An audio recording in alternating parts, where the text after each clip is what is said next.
Okay. Oh, goddamn, guys. God damn. Oh What was goddamn that is show? right, man. Oh man, my camera's already blurry, bro. So, let's see. My camera's already blurry here, man. Some may say my camera has lost vision. Oh, God. I think everybody lost vision. I lost vision with Triple H fucking, I think, 2 years ago at this point. Yeah, he's a coward. He's a coward, man. He's a coward. Brother, man, what the fuck, bro? You know, this may suck for the content creators because obviously, you know, um obviously we would have, a little bit of a shortage of content, right? But with every passing Monday, and especially with every passing Friday, bro, I just get closer and closer to feeling like maybe an off season isn't the worst idea. I really don't think it is that much of a bad idea, man, because Fuck. on paper, wrestling is the thing that goes 24/7, but in practice, none of these bookers know how to like truly keep the cogs turning in an efficient way, man. At this point, you might need some type of off season, 2 months, 1 month, 3 months, something, bro, something, because this shit's getting bad. This shit is getting bad from SmackDown to tonight's Raw. I mean, this shit is so meaningless. It's crazily insane, bro. It's crazy. Yeah, I mean, God. From SmackDown Friday to Raw tonight, we have no Dynamite on this episode. I don't know whether if that's a good thing or a bad thing at this point. We have no Dynamite to talk about on this episode. The AEW weekly TV isn't really that much better either. Really not. Minus a Will Ospreay Death Rider segment. We got no Dynamite to talk about. We got SmackDown and Raw to talk about on today's episode. To be 100% honest with you guys, man, there was really one thing truly on Monday Night Raw that I allowed myself to sink my teeth into and enjoy, and that was the fact that we were finally given concrete consequences. They said it out loud, what it was and what it wasn't with Jacob Fatu and Roman Reigns. What was going to happen if each dude losed? What was the consequences? It wasn't, no more of this, you got to acknowledge me, but then Jacob doesn't listen and just completely goes off the rails. But bro, I look, I I for the most part that was pretty much the only thing that I was like, oh, okay, I actually really appreciate them making it clear and obvious and stating the rules. Hey, this is what's going to happen, and this is what's going to happen if such and such happens. You know what I mean? I like that. And that was, man, I mean, it was a very vision heavy Monday Night Raw. We also did get a pretty good match with Penta and Javon Evans. That was good. I did like that, so I guess I can't say that the tribal combat stuff was the only thing I enjoyed. I did enjoy that, and man, but yeah, it was for the most part. God, it was not really a talk worthy episode of Monday Night Raw. No, it really wasn't, man. Like you said, I like that and we'll get to it, but I like, that they gave the concrete consequences. I don't love the way that, Fatu ended up, reacting to the consequences, Yeah. if I'm being honest, but I think that's, more of an in-character thing that, he'll probably come to regret. So the more I think about it, the less I dislike what he said in the main event segment, but I am very glad that, like you said, they have concrete consequences for their match on Sunday. I do like that, man, and I did like that that IC title match, and we'll get to it. And I like kind of what happened afterwards with the match. I like that as a little maybe tease for something. I don't know, man. But other than that, that show was meaningless. I mean, you're doing the generic workaround of Seth, trying to prove the point that the Vision is dangerous and they need to work together, and they fucking built Oh, the show around Austin Theory well, being mad. Hmm. well, Good. I I'm trying to figure out if they are at their weakest or most dangerous, because I don't understood quite what Seth like fucking meant there. I They're couldn't at wait to ask you this. ooh, they're at their weakest because Logan Paul, got hurt. But that means they're at their most dangerous. So they're not. They're at their weakest. They're out there at their most dangerous. They lost. Well, they lost an actual good member. Now they just have Braun, which is, I mean, great. But then the other one is Austin Theory, bro. Like, what is going on here? What do you mean they're horrible? Horrible shit, man. I really dislike Division. I think higher power dislikes Division. Apparently, from the news we got to tell you tonight about a member of Division. I think Jesus himself doesn't like Division. The fucking group is I don't know if Danhausen cursed them. I don't know what the fuck happened with that goddamn group. Either way, man. Raw sucked. I did not like most of that show. I liked the beginning and I liked the very end Oh segment. yeah. Um, but other than that, the middle of the show was a bunch of worthless nothings. And that's kind of what weekly wrestling television for everybody is. No matter like whether it's Monday, Wednesday, or especially Friday. Friday is just a slap in the face. It's not even useless. It's just a slap in the face. But man, weekly wrestling television, man, what happened to it, man? Yeah, they're cooking us, dude. They're putting me on the fucking griddle right now, man. Like, holy shit. Man. So how's everybody doing? Thank you guys for joining us for another edition of Unscripted. This is episode 301 of NHP Unscripted. So speaking of that, if this is your first time watching, you guys do not know the show works. Every Monday after Raw, we're on here with Unscripted. Every Friday at 3 p.m. Central, we're on here with the news. And for the pay-per-views for both WWE and AEW, we're live directly after the show goes off the air with the official post-show review. Speaking of which, we'll be live for this Sunday's Clash in Italy show. So as soon as Clash in Italy goes off the air, should be early afternoon. I'm assuming probably around 3 or 3:30.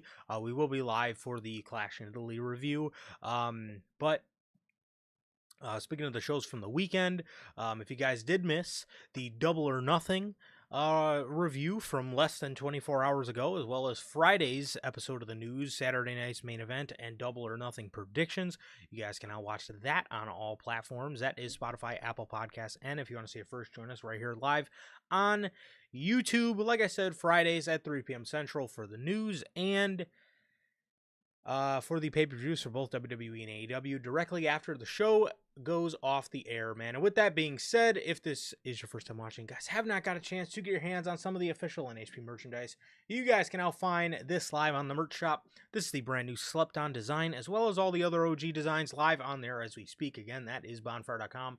Links at the top of the description of this very video, man. And with that being said, if this is your first time watching, you guys have not got a chance to get to meet your boys yet.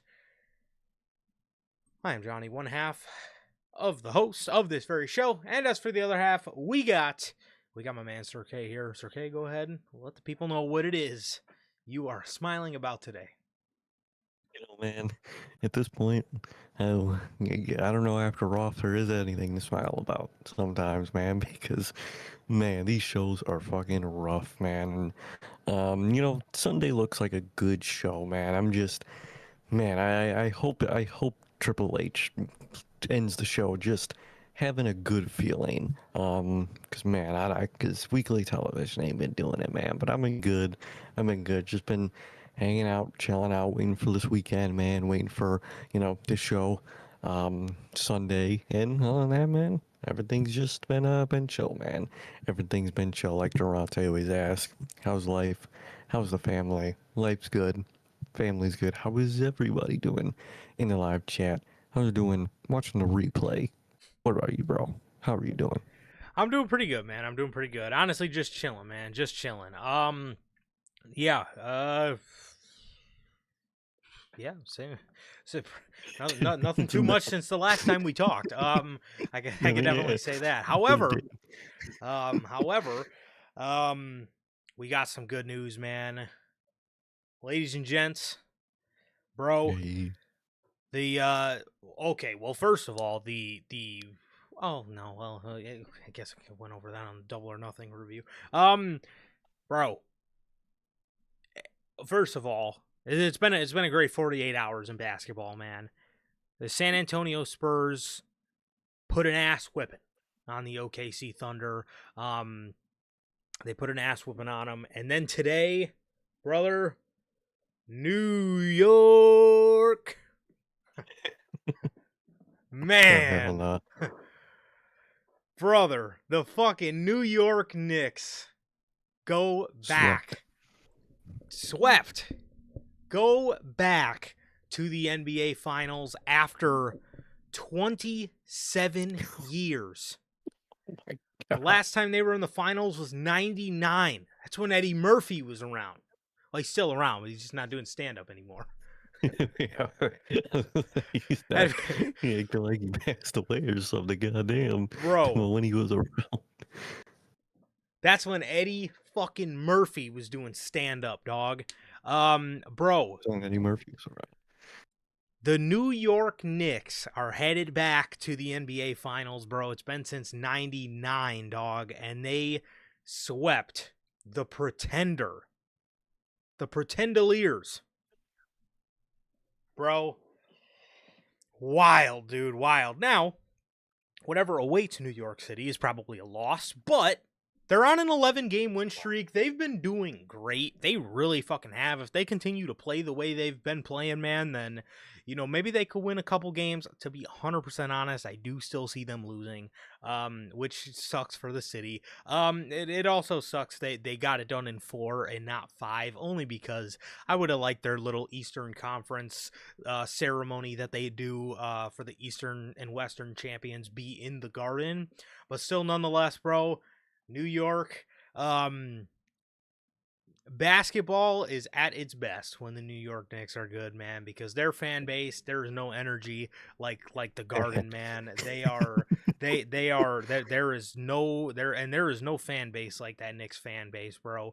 Those people are some die-hard ass fans, and now they're getting their finals that they have waited 27 years for, man. Hopefully they could win it. The last time I think the Knicks actually won a championship was like 73. So it's been a long time. It's been a very long time. But man, happy for him, bro. Happy for him. Again, I think I said it yesterday on the Double or Nothing review, bro. Jalen Brunson absolutely has to be one of the best free agency pickups. Like, dude, the way like Dallas dead ass just let him walk, which sucks for me because I'm a fucking Mavericks fan, dude. And I remember at the time thinking that they should probably try to hang on to him because he had a really good season for the Mavericks that year. That you know, his contract year was up, and I was hoping that they would probably, you know, keep hanging on to him because I thought him and Luka, they looked like they had a very good they looked like they had a very bright future together. And I remember being like, oh damn, like that kind of sucks that Dallas lost out on him. Definitely kind of sucked, but I didn't know it sucked that bad. Like that, like damn, like fucking damn. Like, again, at the time I thought, you know, you probably should hang on to this guy, but I'm not gonna lie, in no fucking way did I foresee him being this good. But again, they had a really good season that year, and they let him go. They let him walk in free agency. He walked to New York, bro. And the rest is history. And now they've gotten rid of Luka Doncic since then, bro. After a fucking finals appearance, bro. Nico Harrison fucking sucks. He absolutely, he never deserves a dude. Oh my god. Yeah, no, he shouldn't be in a basketball space again. Which too, the worst part out of all this, bro. They obviously ended up trading AD this past season to just further solidify. You done traded Luka Doncic away for a fucking bag of chips, bro. You traded him away to a player that you ended up just trading right away. Like, bro, what? Dallas, I don't know. That's your team too. That's your team, bro. Gone. They done dropped all the balls. Gone are the fucking Dirk Nowitzki days. I honestly though, I think Cooper Flag has a really bright future, and we just hired Masai Ujiri as I think he's the head of basketball operations. He's firing everybody. He's firing everybody. He's fired the coach. He's TKO? fired. He's fired everybody. Like a positive TKO. He's doing a hard reset Oh, okay. on the franchise. So I really hope things work out, but bro, gone are the fucking days of Rick Carlisle as the coach, Dirk as the star player, and Mark Cuban as the owner, man. Yeah, sucks, dude. It sucks. But again, Cooper Flag looks really good. I hope he really develops great in the next couple of years, and I hope he becomes a stud, because he had a very great year. He won Rookie of the Year, so hopefully. Jeff, I appreciate you, bro. We've been having some great basketball convos in the chat, bro. But yes, Dirk is what Dirk is what got me into basketball, bro. Dirk is what got me into basketball. Crazy. My very first year I ever religiously watched basketball, it was 2011, and I fucking hated the Miami Heat. I was very sad they knocked out the Bulls in the playoffs that year in the Eastern Conference Finals, and what do you know? There awaited Dirk, man. So he took down the Miami Heat, and ever since then, he's been my GOAT, bro. So and I've been a Mavericks fan ever since, and we've definitely seen better days. But I got that Luka trade. I don't know. That's gonna annoy me forever, to be It's honest. just still awesome. It's genuinely gonna annoy me forever, bro. It really is.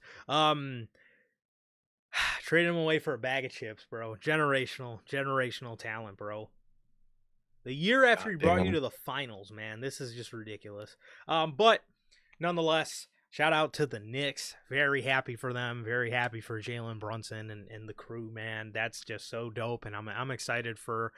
I'm excited, and I gotta say, if the Knicks get the Thunder, I cannot wait to hear these fucking Knicks fans baking the Thunder players, bro. It is gonna be magical, bro. It is going to be magical, dog. It's gonna be great. Oh my god, bro. Dude, They're gonna call them all types of words. I already know the flopper chants are bad in San Antonio. I can only imagine what those are gonna be like in the Garden too. And then if they get the Spurs, bro, the Knicks fans, they said they want the alien, bro. So if they want the alien, I'm hoping Area 51 invades MSG, bro. I'm hoping so. Let's get it. That's right. We will see. Wemby in the Garden, dog. Oh, that'll be great. Oh, that'll be great, bro. That'll be great. Oh, dude. Aura, bruh. Aura. Anyways, I'm sorry. Getting carried away again with the basketball talk. But it's not better than fucking the wrestling talk at this point. Like, this is how I want to feel about wrestling, though, bro. This is how I want to feel about wrestling. I want to feel excited about fucking MSG chanting flopper at MSG at Shea. I want that to feel. I want to get excited. I want that to be. I want to be excited how I'm thinking about that shit about Monday Night Raw. But I fucking can't. Speaking of better days, I'm talking about the Mavericks. I'm talking about the Mavericks having better days. Fucking WWE's had fucking better days. You're telling me you're not invested in Austin Theory finally applying the pressure on the enemies of the vision? You're telling me that just doesn't fucking get you so hype and interested? Well, one of them did. One of the takeouts, I was one of the first I was one. I was like, okay, I'll rock with this. Yeah, I was rocking with that one for sure. The rest of it, I was like, okay, whatever. This is just generic stuff, man. But yeah, I don't know, man. But hey, basketball has definitely been a lot more interesting than anything wrestling's had fucking going on for it, man. I'll tell you what, the same thing happened with football this year. I was loving the NFL playoffs this year. I really was. I was loving the fuck out of a lot of those games. A lot of the Bears and Packers had a really good one. The Bears and Rams had a really good game. The Rams and Seahawks had a great fucking game. Those were the only three that I actually had time to actually watch. But It's the same thing's happening with the NBA playoffs now. It's like WWE can't get it together, and the NFL playoffs were in like they were in January. You know what I mean? And I was I was excited then because I couldn't get excited about anything in WWE, and I'm excited about the fucking NBA playoffs now, and I still can't get excited about anything in WWE. However, Dead ass. I was actually very excited. I woke up this morning and I said to myself, like, damn, Double or Nothing last night was fucking great. And It was great. that was one thing I've been loving about Tony Khan's pay-per-views, man. You know it's good when you wake up the next morning and, you know, I'm making the thumbnail and I'm getting excited about making the thumbnail because I'm like, man, Oh that yeah. was a great show. Like, where's the feeling, Paul? What are we doing? Yeah, where's the feeling, Paul? The feeling's gone, man. You're trying to make me feel the pressure. The pressure sucks. You have a broken hose on your goddamn pressure washer. You ain't got no pressure, man. The pressure sucks, man. This shit's horrible, bro. Raw, SmackDown, fucking Wednesday nights, man. This whole scene is just abysmal, man. And man, anything you want to see, you don't want anything you want to succeed in WWE right now, you don't want them to succeed. Because, like, look at Liv Morgan. She won a title, or she's the champion after Mania. No challengers. You got fucking, you got that whole show up and down, no tag, nothing that you care about, no, nothing, dude. Women's tag titles you don't care about, they weren't on the show. It it's horrible, dude. This show is horrible, man. I care more about the Batman 2 set leaks than I care about anything in wrestling right now, especially anything in WWE right now, man. It's insane how much you can't really care about anything Triple H is doing right now. These motherfuckers made me. These motherfuckers made me like again tap back in and watch. This is now normally I do tap into like NFL playoffs or NBA playoffs, man. Most you've been But like this is tapped the back most in. I've been tapped back in because it's just so boring. Hmm. Like again, I haven't now. Obviously, obviously you know this. I grew up a fan of a fucking diehard fan of the Seahawks, bro. But like WWE's been so bad, they made me like tap back into that. Like I was like I'm in fucking middle school again. You know what I mean? It's like because it's so boring. I can't sink my teeth into anything. And then Anything. and then I change the channel and a fucking team that I grew up loving is fucking phenomenal again. And I'm like, oh, okay, dude, this is fucking sick. And then the fucking Bears were great this year. I'm like, okay, I'm rocking with this, What's bro, because happening? there's nothing to sink my teeth Mm-mm. into, bro. Um, terrible, man, terrible. But it's like, Terrible. man, I mean, you've been doing the same stuff too with like with TV with the All the boys. It's just shows like, bro, and like, the boys' final season, man. That shit. Even though I had its gripes, I much enjoyed it over wrestling. I'm excited for the Batman too. I'm thinking about that. The back rooms looks amazing. Like, come on, that's all I'm thinking about is anything but wrestling at this mhm. point, man. Because they're just not making you think about it. It's been such in a bad state. It has. It's been in such a bad state, man. It's been in such a bad state, dude. Um, yeah, wild, Crazy, man. wild stuff, bro. You know, I always think what it would have been like to be alive in the Michael Jordan era. That's crazy, dude. Crazy, crazy. Love seeing his banner. This man's an absolute legend. Go Banner. Absolute legend. You gotta Yes, think, one of my you gotta favorite think things about it about like going to that, the man. UC. Hmm. We get to see the banners, man. If we were in that era, we wouldn't get to see the level of aura in the UC yet, if that makes sense. Very true. Very true. Yes, one of my favorite things about going to the United Center, bro, is that fucking Michael Jordan banner. For Chamber, we got to see the Derrick Rose banner, which was Mm. very fucking very cool. Very cool That, to see. that was dope. And then we got to see that Blackhawks 100 year banner. That Yeah. shit was dope. That Yes. shit was sick. Yes. They have the Blackhawks specifically have an insane amount of banners up there, man. It is fucking Mhm. wild Mhm. how many they have up there, man. And it's just the most aura filled building, man. And WWE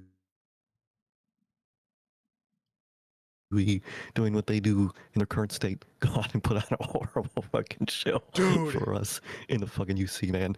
What the hell, bro? Broke my They heart. they done dropped a fucking gas bomb in the United Center, bro. Like, How do you put the dude, United Center to sleep, bro? they put What the the UC fuck? to sleep, dog. Sleep, motherfucker. I was bored as hell at that fucking show, bro. Dude, I'm like, oh I'm man. looking around, fucking doing Finn Balor's entrance, bro. Nobody's doing the shit with me. I'm like, oh my god, this arena's dead, dude. This is No. dead. But like it's insane that AEW has more aura in that building than WWE does. Like, They do. don't ever go back there again, dog. Just stick to the Please. Allstate Arena, because they got some They, aura in that building. They've done a lot of great they got stuff in some that aura. building. But like, They do.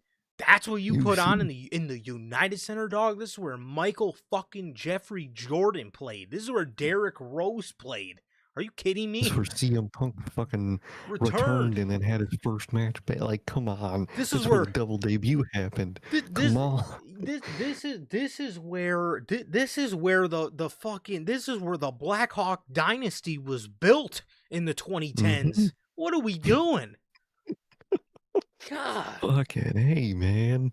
What happened? I've watched Jimmy Buckets hit game winners in this building, and they put on that bullshit.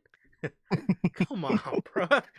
Fuck, man. It was rough. They've been rough this year, man. Oh. Never bring no shit like that to the United Center ever again. God. Want the chamber again, man? Don't meet your heroes. They killed the chamber. No, me your hero. Nah, that show's dead to me, bro. I can't believe that. I can't believe the chamber is that disappointing in person, man. That was so sad. Jumpin' Jeff, bro. I trust me. I have witnessed. I've been to 3 Bulls games. I have witnessed Benny the Bull. Dude, I was at one. I was at one, dude, where Benny was fucking booking it down the stairs. With a giant bag of popcorn, and before he could hit the person he was trying to throw it on, he fucking fell, and all the popcorn went fucking flying everywhere, dude. It was crazy, dog. But damn, them shits are straight concrete too. I know that shit hurt. I've been to 3 Bulls games. I've been to 1 versus the Jazz. I've been to 1 versus the Jazz, and I've been to another one versus the Nets, which, if you look up on YouTube, I want to say it was 2016. Jimmy Butler 2016 game winner versus Nets. Or just look up Jimmy Butler game winner versus Nets. I was in the crowd for that. And then I was also at a game with our wonderful buddy Jose. He like won a contest in school. He won a contest in school, and he got 2 free Bulls tickets, so he took me with him. And that was the game. If you look up Pau Gasol scoring, I want to say he scored 46, and I can't remember who they played, but it was the night he scored 46. I want to say that's his career high. I was at that game too. So Nice. Dope. historic nights, I guess, in Bulls. Oh my God, Bell's here. How you doing, Bell? How's everything been? Bell says, before I attempt, is in all caps. Attempt. Is she speaking in the Excalibur voice, you think? Maybe. To sleep. I, on behalf of the entire country of the UK, would like to say, if the next person, and it's always an American, say we're overreacting about the heat we get, we're never experienced. And we never experienced it for themselves. I would like to say, you can pay for my air conditioning, because I have none, because the infrastructure is so bad here. I have heard that. Like the infrastructure, like of like homes built. Like, is it just your house, or like all the homes built there? All the homes in the UK, like, they don't have air conditioners, and they're not like built for like airflow. I think it's something like that. So any bit of like humidity is like insane for all of them, and you know how like fucking rainy and wet it is over there, man. So I'm Yeah. sure the humidity is off the charts. I all my condolences, Bill. There's nothing that puts more anger in my soul than me being fucking overheated and hot. Nothing that puts more anger in my soul than that shit, man. Especially when you're trying to sleep. Ooh, I wish the Oh. best for you, Bill, because that shit. Oh. Ooh, that shit's the worst, man. That So shit is the worst. I like I do like I love like I always love to go outside and like play basketball or like go for like a run or a walk because I like getting hot and then I like taking that Coming in cold the air. shower, bro. But when you mention sleep, dude, Oh. when I fucking wake up and my back is like sweating or my fucking legs are fucking scorching hot, oh my Mm-hmm. god, it is the My fucking worst, bro. forehead's covered in sweat, dude. My Oh, pillows, goddamn, got sweat all over it. That shit is the goddamn worst shit in the world, man. And she bro. mentions that like their houses keep in heat. Ooh, I truly wish the best for you, Belle, because that, oh, I'd lose my mind. I lose my. That's why I can't go nowhere south, man. I can't. It's too hot for me down there, man. I am built for 4 seasons, man. I truly am. Yeah, no, I for sure agree with that. But honestly, bro, I would actually love a place that like is constantly cold. I would love a place Oh, that I is would fuck with constantly that. cold, or somewhere that has like really harsh winters. Because I Hmm. do love I fuck with that so hard. yeah, I do love the cold, man. But overall, no, I do like. I'm glad. I'm glad I grew up in Chicago because like we do experience all like the best of all four worlds. I would Weathers. say, Hmm. yeah. We truly Um, get like falls and springs, hot summers, cold winters. But that sucks, Bell. That is, ooh, no, that I ain't nothing worse. listen, bruh. We might have to get you an air conditioning dog, Exactly. cause bro, no, that oh, I feel bad for you, man. That's the fucking worst, bro. That is the worst. Ooh, Yeah, sleep's where I draw the line, man. I don't mind getting a sweat going, or I don't mind just being hot. You know what I mean? Being warm or whatever. But bruh, when it's sleep, fuck no. That that's the man, man. worst. That is the That is worst, the worst. dude. I remember in my childhood house, we didn't have central air. We had the window air conditionings, bro. And when I was a kid, obviously I couldn't lift the fucking thing up, so I had to wait for my No. dad to put it in. And that like the era around now, like May, going into June, bro, for whatever reason, he would always take so long to put the air conditioners in. And like around this time of year, I just remember there was so many times I woke up fucking caked in sweat, dude. Like, oh, it was bad, bro. It was so It's just bad, the worst. man. That's how our house was when we were kids, bro. We ended up getting central air. Like I don't remember when. I think probably like middle school for us, man. But before that, we had to use the window ACs. But our house is wired so horribly that Hmm. we couldn't have two on at the same time, or else it would shut the other half of the house's power for some reason. Damn. Horribly built house. It makes no sense. We got switches that don't do nothing. That's this house for you, man. But so that was how it was, and it was always it was in the kitchen, and it just did not reach my room at all ever. So as a kid, I was always blazing fucking hot in my goddamn room. Oh, it was the worst. Je- Jeff says, I once had to escape out of a second floor window just to leave the house. The snow was so bad. Oh my god. Damn, I don't know that's crazy. I don't know about that harsh of a winter. I may be eating my Yeah, words. Um, it might be a little too harsh for me. but man, honestly, bro, we do get some harsh winters, bro. But sometimes I'd like it to be a little harsher here in Chicago, man. Oh Sometimes yeah, I I would honestly too. would like it to be a little harsher. To be 100% honest, man. Sometimes I think Mother Nature lets us off too easy. It's just sometimes. Yeah, exactly, Most of the time, exactly. bro. That is insane, dog. That is actually insane. That Bell says sucks, Bell. because of the global warming. This is this is more interesting than SmackDown and Raw. This really because is, because man. of the global warming, the past 10 years, our summers have gotten even hotter, and it's already Ooh, May, and it's this hot. getting to a point where our government needs to do something to improve the infrastructure in the summer. Yeah, no, Oh yeah. that's 100%. That is, yeah, that's insane. Especially, I didn't know that. I didn't know that. You teach me a lot of things, and you definitely have taught me that. I did not know all the houses over there were built like that, which is, geez, yeah, Makes sense. that's They're all like, all the half of their houses are older than our country exists. So it makes sense, man. And with that global warming stuff, man, I remember as a kid, Halloween you used to always have to wear your jacket over your Halloween costume. We would always be such a so vibe pissed. killer. It was such a vibe killer. And then I would beg my parents not to wear my fucking hoodie. And then I'd be cold as fuck asking for my hoodie, and they fucking would tell me, I fucking told you so. The fuck do you think was gonna happen? But Yeah, now, bruh. for Ugh. us, the fall and October is hot as hell still. Yeah, I remember the one year I wanted to dress up as John Cena for Halloween, dog.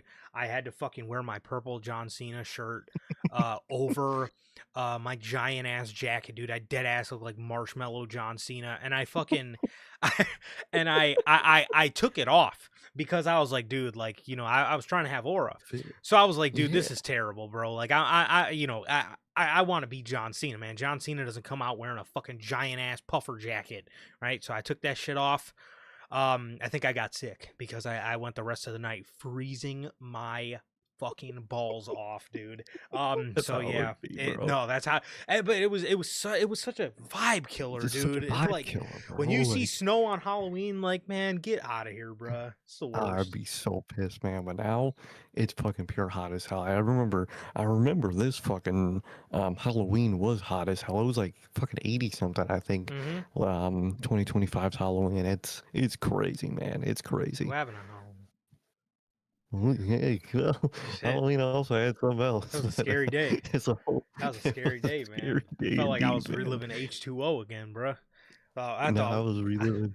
thought Mike was chasing me out the house. I think he was. Like we literally got chased out the house, man. It was crazy. Man, Halloween, But bruh. that's That was still haven't. Man, it's crazy. man. No, dude, I dead ass was walking around for a little bit like Bronx John Cena, bro. I really was.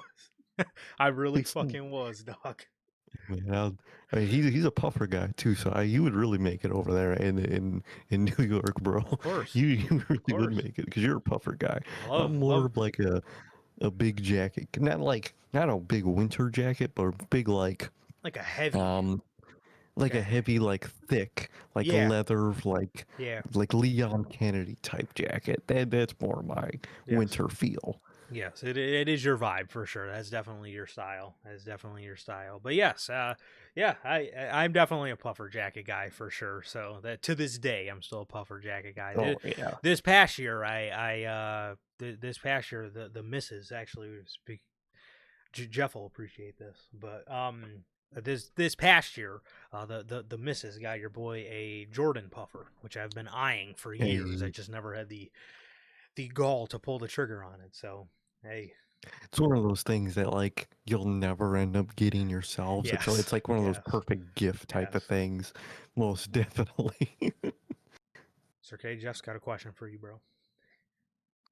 I think Logan might be the answer to this question, man. If he's here, he's always late. He's late here today, man. Come on. But he asked if Star Wars Outlaws is any good. I think that might be a question for Manager Logan Is that a when game? he comes around, man. That is a game. I thought I heard decent things about it, but I've never actually tried it myself personally, unfortunately. I'm trying to figure out what the fuck is up with this Samson. All right, I've been That watching. Samson looks good. I've been watching the Rad Brad play this game called Samson, Go. and it looks really fucking good. I'm not gonna lie. I hope that comes to console soon, bro. But we got a lot of good stuff Hopefully. coming out. We got a lot of good stuff We coming do. out, bro. We got hopefully, bro. We would have dead ass been an hour and a half away from GTA 6, bro. We would have been an Man, hour and a half, bro. It was May 26th, 2026, dog. We would have been and it's 10:30 Chicago time. We would have been an yep. hour and a half away from Grand Theft Auto 6 right Damn, now, bro. We would have been that's rushing crazy, dude. Unscripted like crazy right now, bro. Oh, don't you guys worry, man. It's gonna fall in Survivor Series season. It'll still be rushed, man. You guys don't gotta worry about that one. Survivor Series season sucks, That's so true. don't That's worry about true. that Yeah. one. Yeah. There you go. There you go. Um. No, man. But yeah, we still got that Wolverine game coming out. 007 is still coming out this year. So there's a lot of good stuff, man. There's a lot of good stuff coming out, man. But 007, man. I Mhm. was seeing some gameplay, and I guess the same people that made the original Arkham games, like some of the same developers made like the combat to that game, and you could tell it looks really sick. It's got like that Arkham style combat. that It's about to go hard. is pretty dope. That is pretty That's dope, gonna be bro. dope. Hey, man. No, I'm excited, bro. I'm excited for it, I'm dude. pumped. GTA 6 came out, and me and Sir K were sixth graders, bro. We were 7 years Oh, away from our NHP debut, bro. We were 7 years away from our NHP debut. It was 2013, dog. I was 12 years old. I am now a 24-year-old man. And dog, I still don't have GTA 6, bro. I But don't have it, bro. I could, if I went to college, I could have gotten a master's degree from sixth grade to a possible master's degree in the time that fucking it took for the sequel for the next game in the series to fucking come out, man. That is insane. bro, oh my god, that is diabolical. That is diabolical, man. That is just, oh god, yeah. That's. However, Bell, I think your brother's right. I think your brother's I think he right. is right. I'm thinking. I hope that we actually, because all we've been hearing as of late is that we're actually getting official promotions for the game coming out. They're gonna officially start the marketing campaign for November 19th. So, bruh, let's go. Right. Fuck Please. No. Survivor Series, man. Yes, let it be I know November it's gonna fall on 19th. that weekend. I know it's gonna fall on that weekend Um, of Survivor Series. yeah, because it's Thanksgiving weekend. So if you look at the 19th, well, Survivor Series will actually probably be the 28th.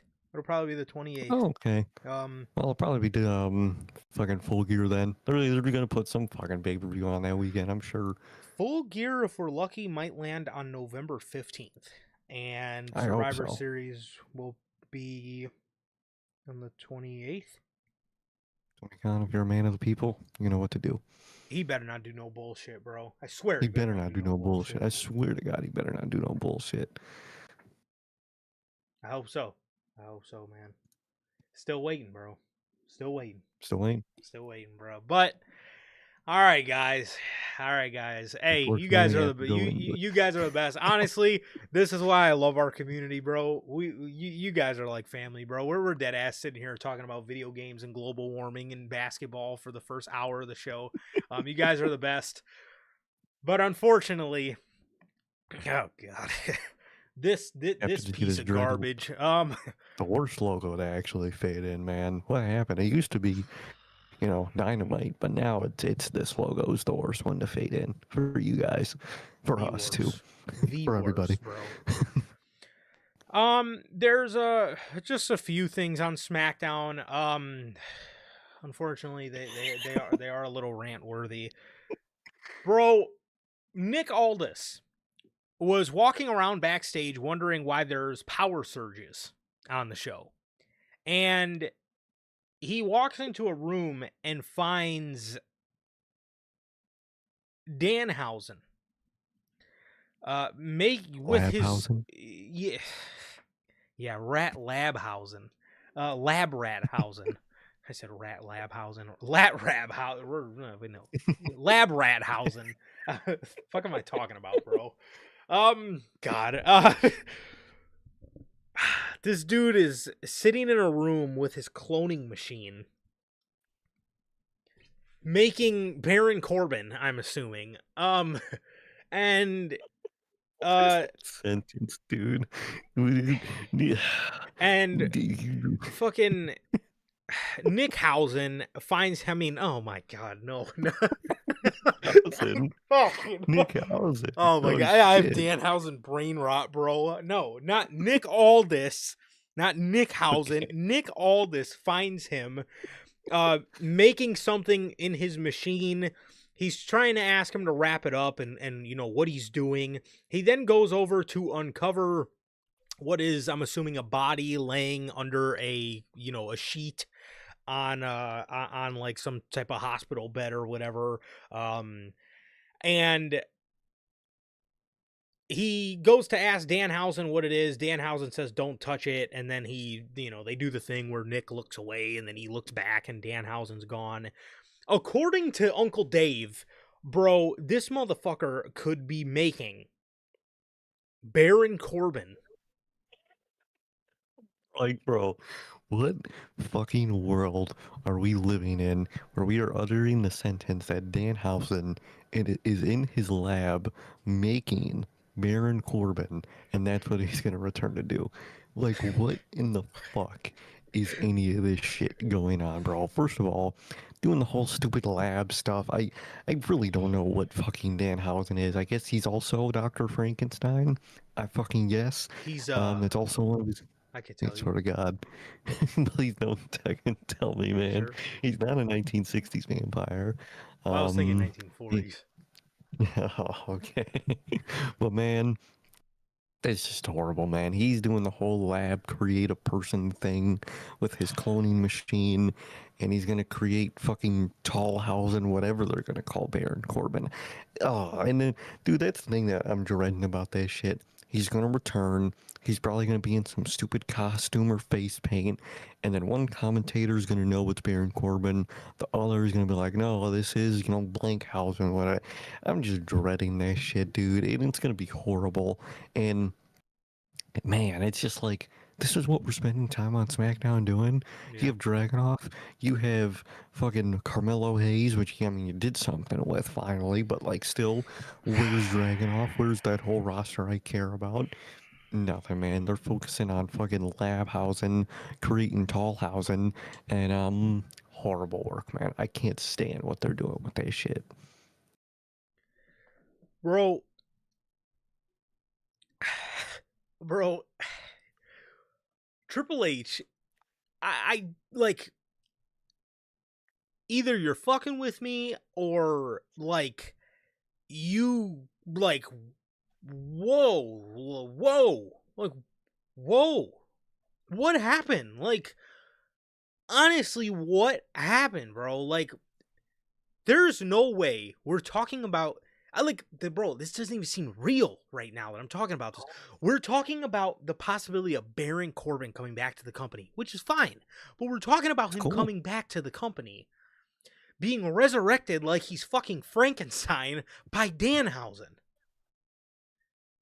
And he's gonna come back as what? Fucking Franken Corbin? Like Frankenhausen? Corbinhausen? Constablehausen?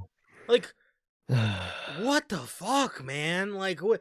And then like, are you starting to see why that like people don't like this show, or why there's like a bad breath around SmackDown all the time? Is like, man, like, and like again.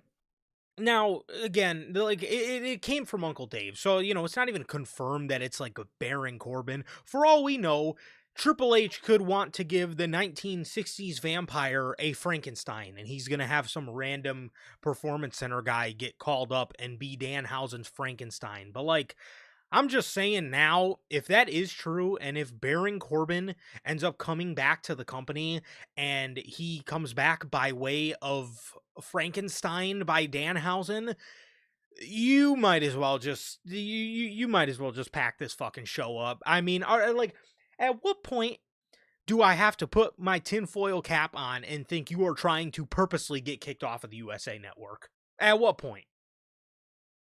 I'm still subscribing to that fucking tinfoil hat theory, man, because I truly can't believe you could be this inept and dumb to book SmackDown the way you do it with thinking that you're booking a good show. No way. You watch SmackDown, you create SmackDown, you see the reaction to SmackDown, and you continue doing the same horrible shit every week. I can't fathom it. I really can't fathom it. And you gotta be one out of your USA deal early or something, man, because that's the only thing that could actually make sense. And even then, what is the purpose to that, man? What, so you get a few extra dollars off of Netflix or off of somebody else, some other platform, and then take SmackDown from an absolutely horrible show to the same level that Raw is, which is just a mid, half the time, nothing show? Why don't you just make it the mid nothing show like Raw is, and just motion? I mean, you could make good shows, but I don't think you're capable of doing that right now. The best you can do is fucking mid-ass television, and that's it, bro. That's it. I don't understand the thought process behind the creation of SmackDown at this point. No, no, I really don't. At this point, I'm left wondering for myself, like, what are the procedures that we go through to like craft this show every week? Because again, at what point are you? At what point is it gonna stop? At what point is it gonna stop? You already done fired the whole team, right? You brought in a whole new team, kept the lead writer, then you ended up parting ways with the lead writer. So essentially, you have a brand new team in there, and it's gotten worse. Like, again, at what point am I to just think you're trying to purposely get booted off the USA Network so you can go to Netflix and bring this whole thing to Netflix, or bring the SmackDown to Fubu TV, Could you? or Peacock Hulu Live TV or whatever. I mean, it's I don't know, man, but God, this show makes no sense. We see the call up debut officially for Blake Monroe.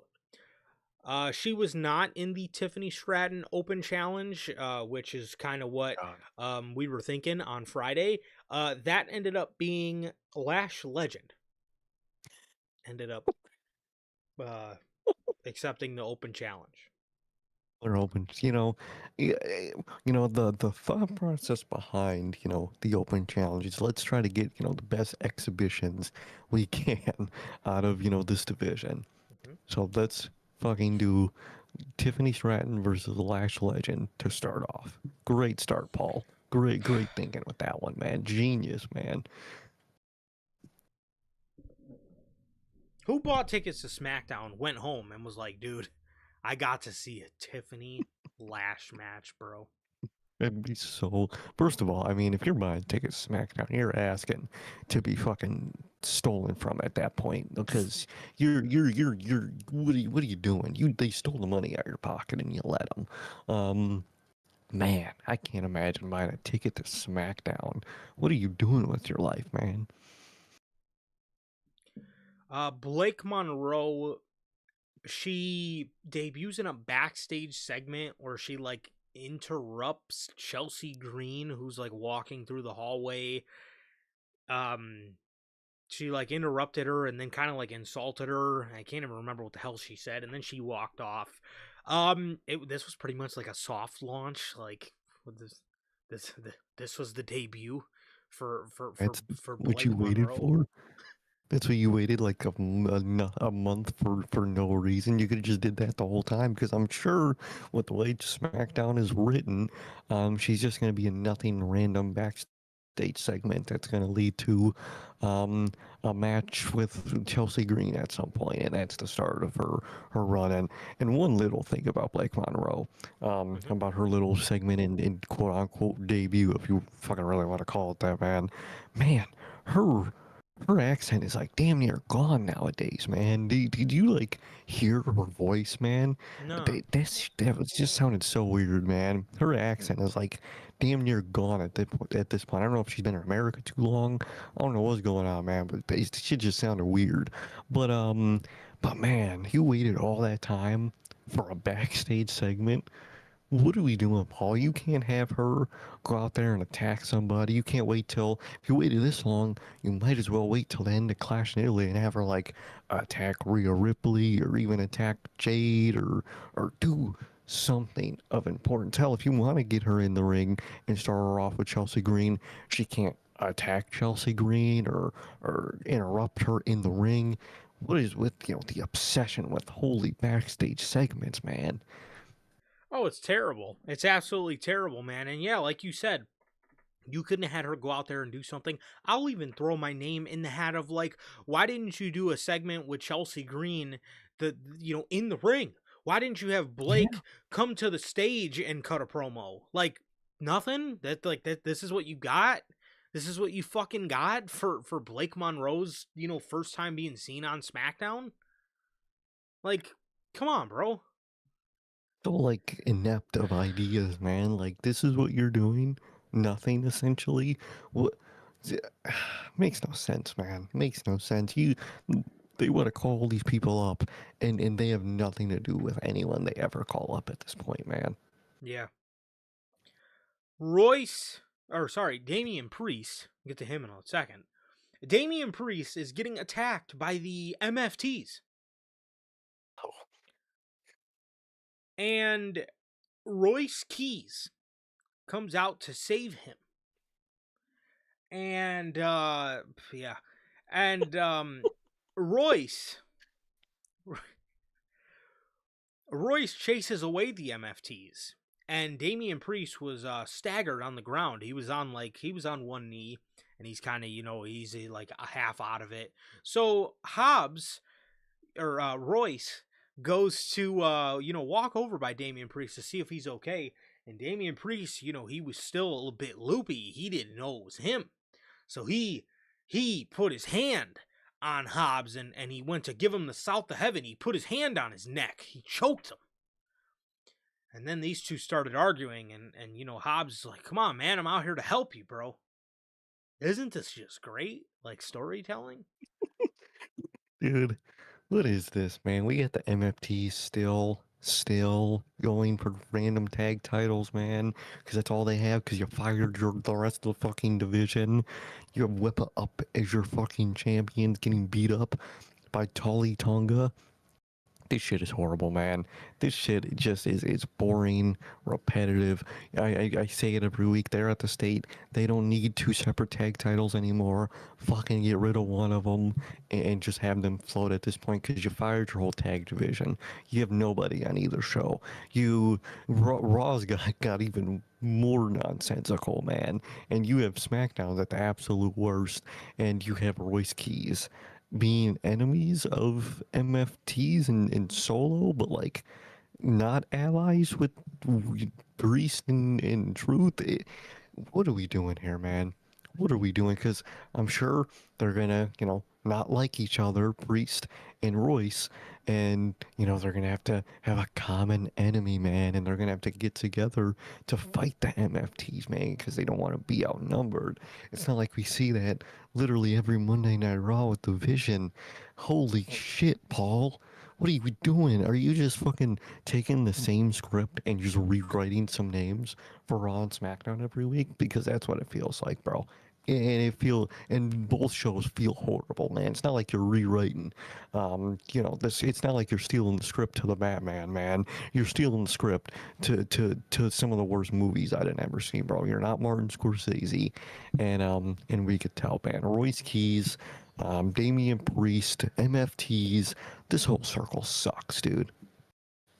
Yeah, it's absolutely terrible, man. It's absolutely terrible. This story again, like you said, one of the main reasons I wanted to bring this up was exactly what you just mentioned. Isn't this exactly what you're doing with Seth Rollins and the Street Profits? Now these guys Exactly. are band are these guys are reluctant to band together because of their hate for the MFTs.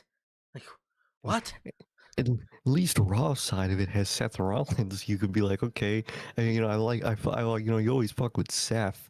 He's a big star, so it's like, okay, at least I have that to latch on to. But bro, this is Royce Keys, Damian Priest, and R-Truth versus the MFTs, bro. What? How are you worse than the Vision? How is that possible? I would rather watch a Vision segment than a fucking MFT segment. Yeah, Genuinely. and what's this whole thing about? What's this whole thing about? Priest and Royce Keys, aligned with each other. Isn't Damian Priest in a tag team? Where's his tag partner? Like, He's what the is fucking going on? tag champ. Come on, bruh. Oh man! And So, like, uh, Rhea's on the same show as him. Like, yeah, it's like you can't do like a full match of her, helping against the MFTs, but she could help in a backstage brawl. She's fucking Rhea Ripley. I mean, makes no sense, bro. Makes no fucking sense. Trick Williams Oh god. Oh gets man. gets called out by his longtime friend slash rival, Carmelo Hayes. It looked like they were going to start a Trick and Mellow program, which is like, okay, like this is trending along what people have been asking for. Okay, I can respect that. I like that. I think that would have been good. They basically have a mutual respect promo. They tell each other like, we come from different backgrounds, but we came up in this business together. We came up in this company together. So Mello asked Trick for a U.S. Championship match. He wants his rematch for the title, right? And Trick says because he respects Mello, he says, this isn't a charity case. I don't do open challenges, but for you, I got you. They do the match, but Ricky Saints interrupts the match, thus causing Carmelo Hayes to lose, as they basically done blew Trick and Mello off like it was fucking nothing for a Ricky Saints and Carmelo Hayes feud, which isn't a bad idea. Saints versus Mello. Yeah, you are looking at two guys that can't lose. At the end of the day, I'm not gonna say it's a bad feud. It's not bad. It's not a bad thing to do, bro. But I mean, come on, dude. You got to do better than that, bro. Trick and Mello. This is the thing that people wanted to see at Mania because the guys have history together. And you just blow this off on SmackDown like this is some random fucking hiccup in the Carmelo Hayes and Ricky Saints feud instead? Like, come on, like what the fuck, man? Like, what you like?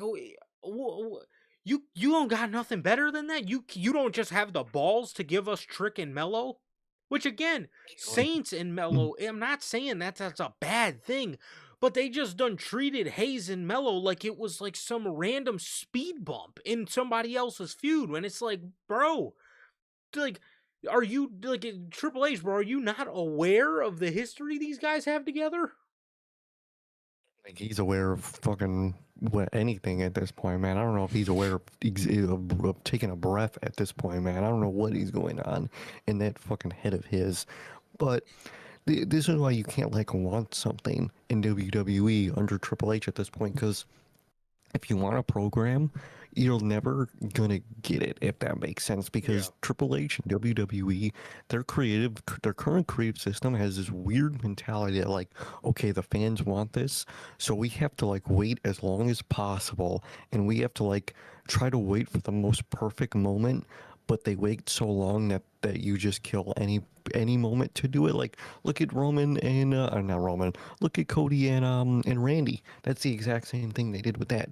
You teased it, people wanted it due to those two's history, and they fucking waited like 2.5 years to do it, and then they finally did it and fucked it all up. But like, that's exactly what's gonna happen with Mello and Hayes. Triple H, I know, is in the mentality of, oh, fans want this, so let me go and like try to make this the most grand, perfect thing in the world. And with that mentality, he's either never gonna do it or he's going to take so long, he's finally going to do it, and it's going to mean nothing. That is the cycle that this company is in creatively, man. And that's so sad to see, man. And like you said, I don't even hate the idea of a Saints and Hayes feud. You know, on paper it's really good, but like you said, just the instant like, oh, this was just a random one-off. Oh, look at the history. Oh, you know, now he's in this feud, man. It's just so frustrating as a viewer. Like you want something so bad, you want an interaction of two entities and two characters, and Triple H just does not know how to give you that at all, man. He just is not skilled at that at this point in his life. He's really not. Like we were saying, I like the idea of Saints and Hayes. I think they could put on a good program, good matches. And I hope they really get a chance to, because I know they can. It just sucks for Trick and Mello that like they're probably never gonna be able to get really the story between them on the main roster with the way Triple H books things. He's going to take forever, and when he finally thinks it's time to pull the trigger, it's just going to be too late, and the scene is not ready. It is just not time for that anymore. Yeah, like you said, they wait so long for the perfect moment, but what they don't realize is 9 times out of 10, the perfect moment passes them by.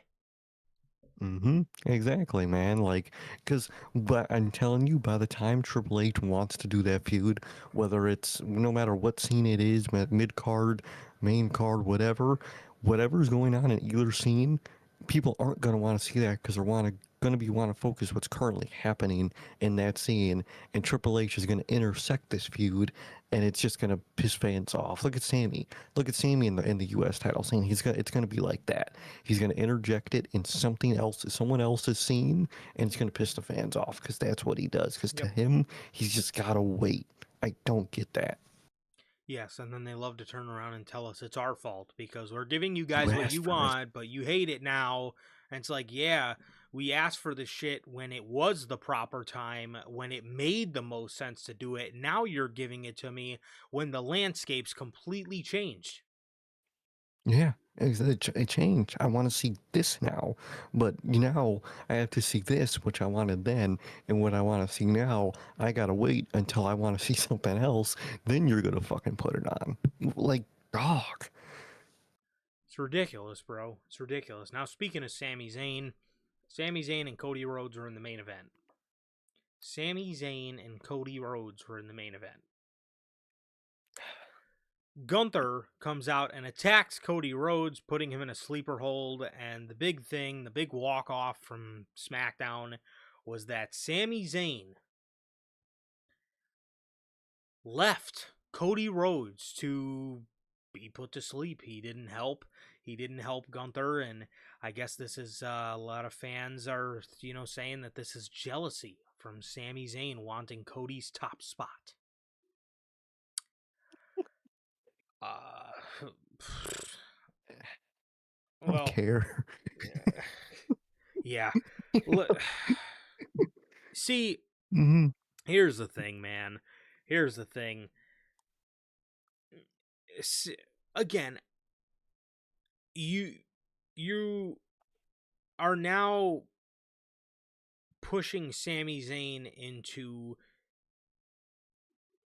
this realm with Cody Rhodes, and now he's jealous of Cody Rhodes' spot. And it's like I don't know. I like, and this sucks, man. It just sucks because Sami Zayn, here he is being pushed into a main event. He's hanging around main event guys ever since dropping the US championship, man. He's getting, he's having interesting dialogue with Cody, and I just can't find myself to care because you waited so long. When it's like, dude, if you look at this shit 2 years ago, if you look at this shit 2-3 years ago, bro, I was on the edge of my seat. I was the number one guy saying, put a world title on this fucking guy. The fans want to see it, so do it. And WWE waited and waited and waited and waited and waited and waited, and they're going to give it to us, and nobody's going to care. And it just sucks to say, but I just can't find myself to care. Again, the Sami Zayn story to me has just had so many detours. It's just like, bro, when are we gonna? When are we? how long is it going to take before for you to get back on the fucking main highway before I just consider us lost? And I think I've Yeah. considered us lost. I think I have too, and I think most of the fans have just considered us lost at this point, man. I mean, even you look at the scene right now, yeah, you could do something interesting with Sammy and Cody. You could, and what they're probably gonna, talk about and say to each other is interesting. But look at the scene around, SmackDown and Cody Rhodes. What Gunther's going to win or lose that match. And what, at absolute best, Sammy gets a one-off pay-per-view match against Cody, and then what, Randy just comes back? Or Randy comes back right after Gunther, and then Sammy's just like the ultimate third wheel in their story.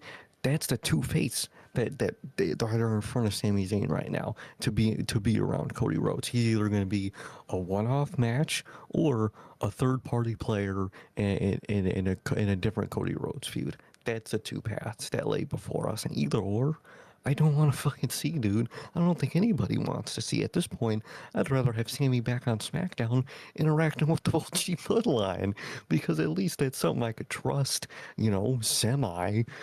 But at least for on SmackDown, dude, Cody's the champion, bro. You know what's gonna happen. He's gonna beat Gunther.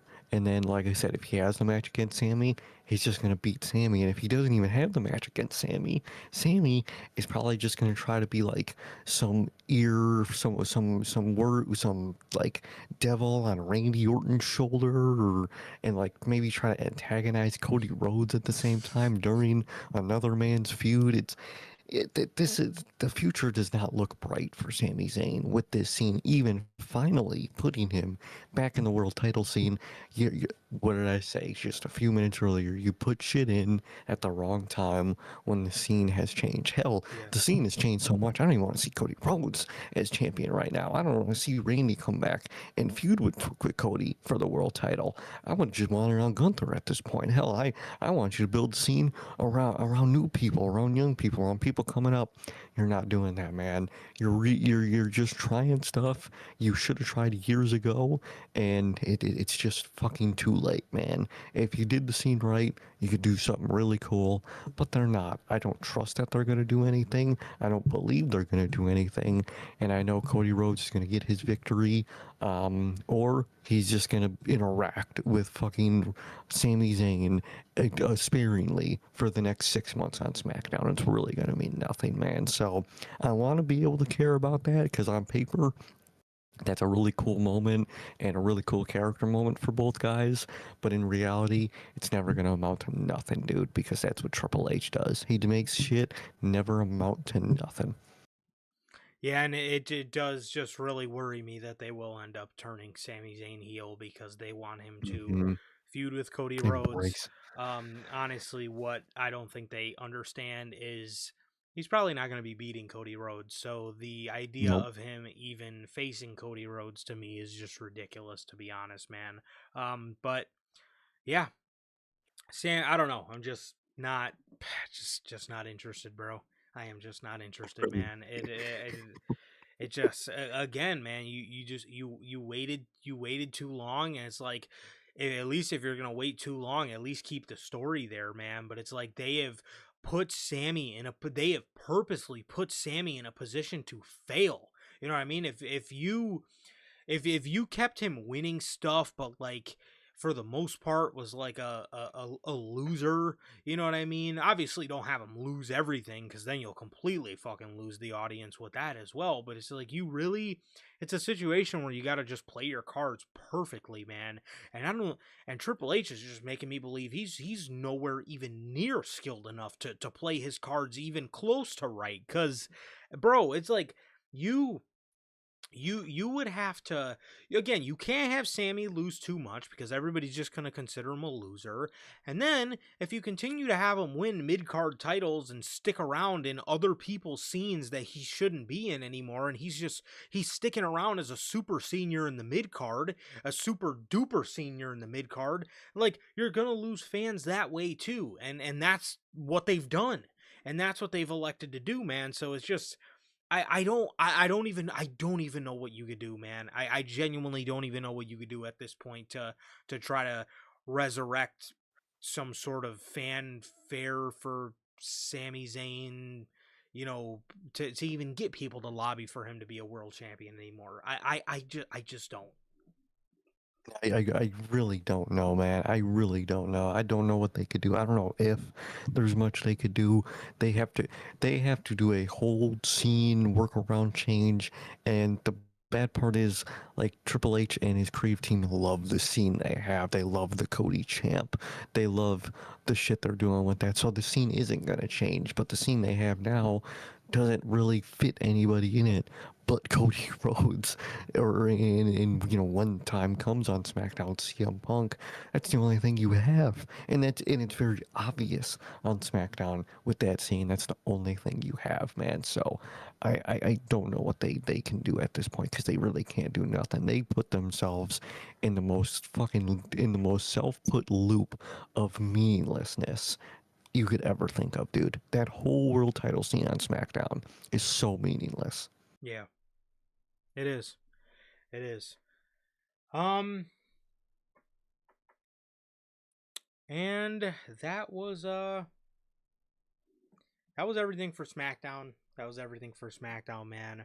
Moving on to Monday Night Raw here. Moving on to Monday Night Raw here, man. But before that, we do have a word from our official sponsor here at NHP. We got a word from Dubby. Dubby is an energy drink loaded with vitamins and nootropics, formulated to improve focus without getting the jitters. Dubby's a clean formula that is sugar-free, zero-calorie, free from fillers and artificial colorings, with 150 milligrams of caffeine per serving. You can get your Dubby products today with the link below and code NHP at checkout to save yourselves 10% on your next Dubby purchase. Really, always got to shout out Dubby. Whether workout, whatever you may need the energy for, man. No matter what it is. Hey, if you want to watch Raw, if you want to watch SmackDown, try Dubby, man. It'll keep you up. It'll keep you focused. You also might need a little bit of a prayer to also, but Dubby, it's got you. It'll keep you up. It'll keep you focused. Won't give you the jitters, and it'll taste good all at the same time. Truly, always. Got to shout out Dubby. Yes, sir. Yes, sir. Thank you, and shout out to the great people over at W, the official sponsor of what we do here at NHP.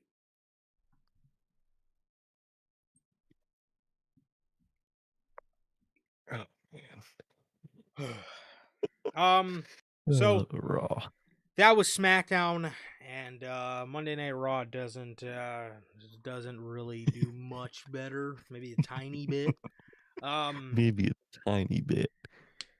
The show opens up with Roman Reigns yelling at the guy to give him his championship. Bro, Bro. every week, not only me and you, whole Twitter complains that this man is just gifted his title by some generic company guy every week, and every week they start the show exactly the same way. He pulls up and some random person just gives him the title. Why does he not carry that title around? Kayfabe, again, you don't even got to do it in real life. Just have him get out the car already holding the title. It's literally that simple, dude. That title looks meaningless at the start of every Raw, dude. It's insane. That is such a terrible look. I don't know whose idea that was, being that Roman himself used to pop out the car with the belt.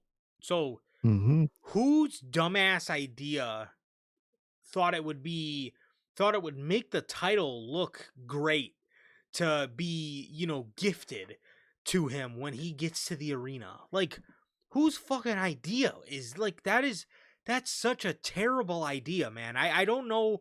Again, I don't know whose idea that was, but they should not have any more input on the show. They shouldn't. They really shouldn't. That is the most basic of things you need to get right, and you fuck that up. Fuck it up every time, man. Like we always say, Penta shows up to the show in the little intro part with the title, man. Your tag champs always do. It's not that hard to just have your world champion show up with the title, man. Makes no fucking sense. The show opens up with Paul Heyman. He promotes Brock Lesnar versus Obafemi 2. They then show a video package of Brock Lesnar saying that he thought himself that he was done after WrestleMania, but now what he did to him is going to cost Femi. He says he is going to be put down by a retired beast. Paul Heyman then says that Oba has awoken the beast. He has awoken the beast, Brock Lesnar. We then get Oba Femi coming out here. He gets in Paul Heyman's face, signs the contract right in front of him. I think he signed on his chest, actually. He did. He then says he will, he says he's not going to hurt Heyman because Heyman will live to tell the tale of Brock Lesnar. He says the first time he was hunting to beat Brock Lesnar, but this time he is hunting to kill Brock Lesnar. As Femi leaves, that was pretty much her open to the show.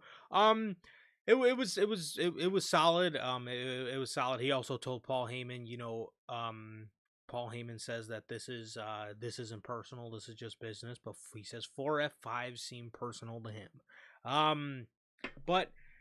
Yeah, says he's coming to kill Brock Lesnar, man. See, I like this. I think this was a solid open to the show. And I did like it.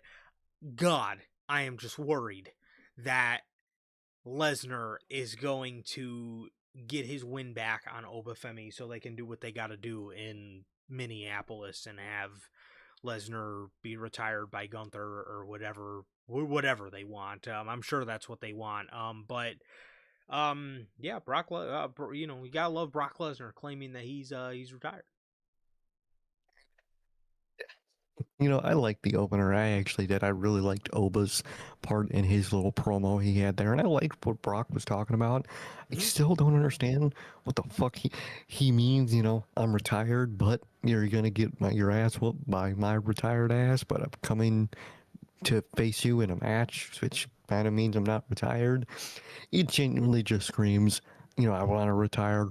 TKO offered me the bag, so I was like, fuck it, I took it. That's just what it screams through the television for me, man.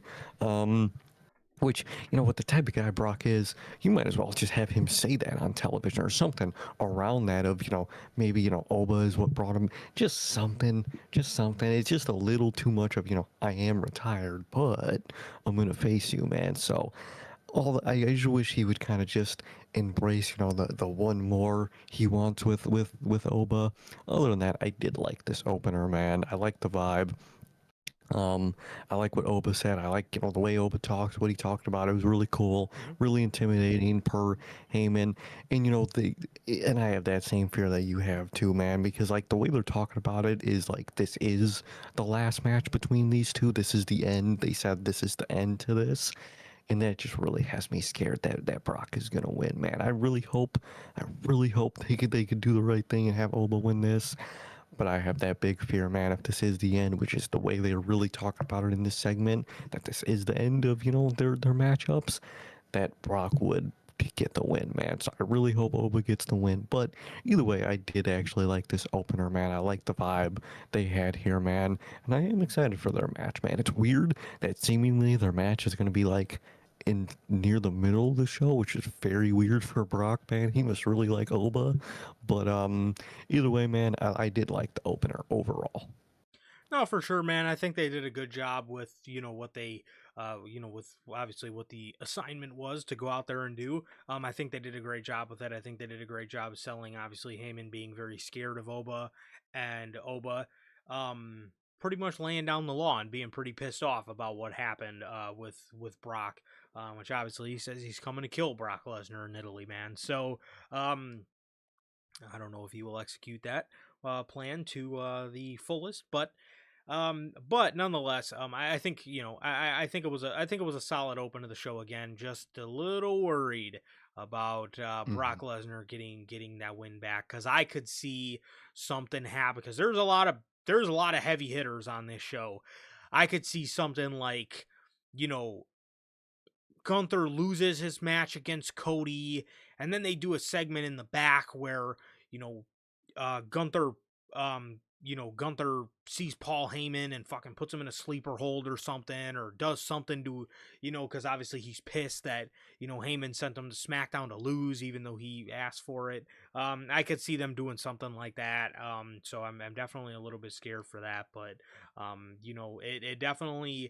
it definitely shouldn't be taken lightly, the fact that all three of these guys, Oba, Brock, and Gunther, and Paul Heyman, so four are all on the same show.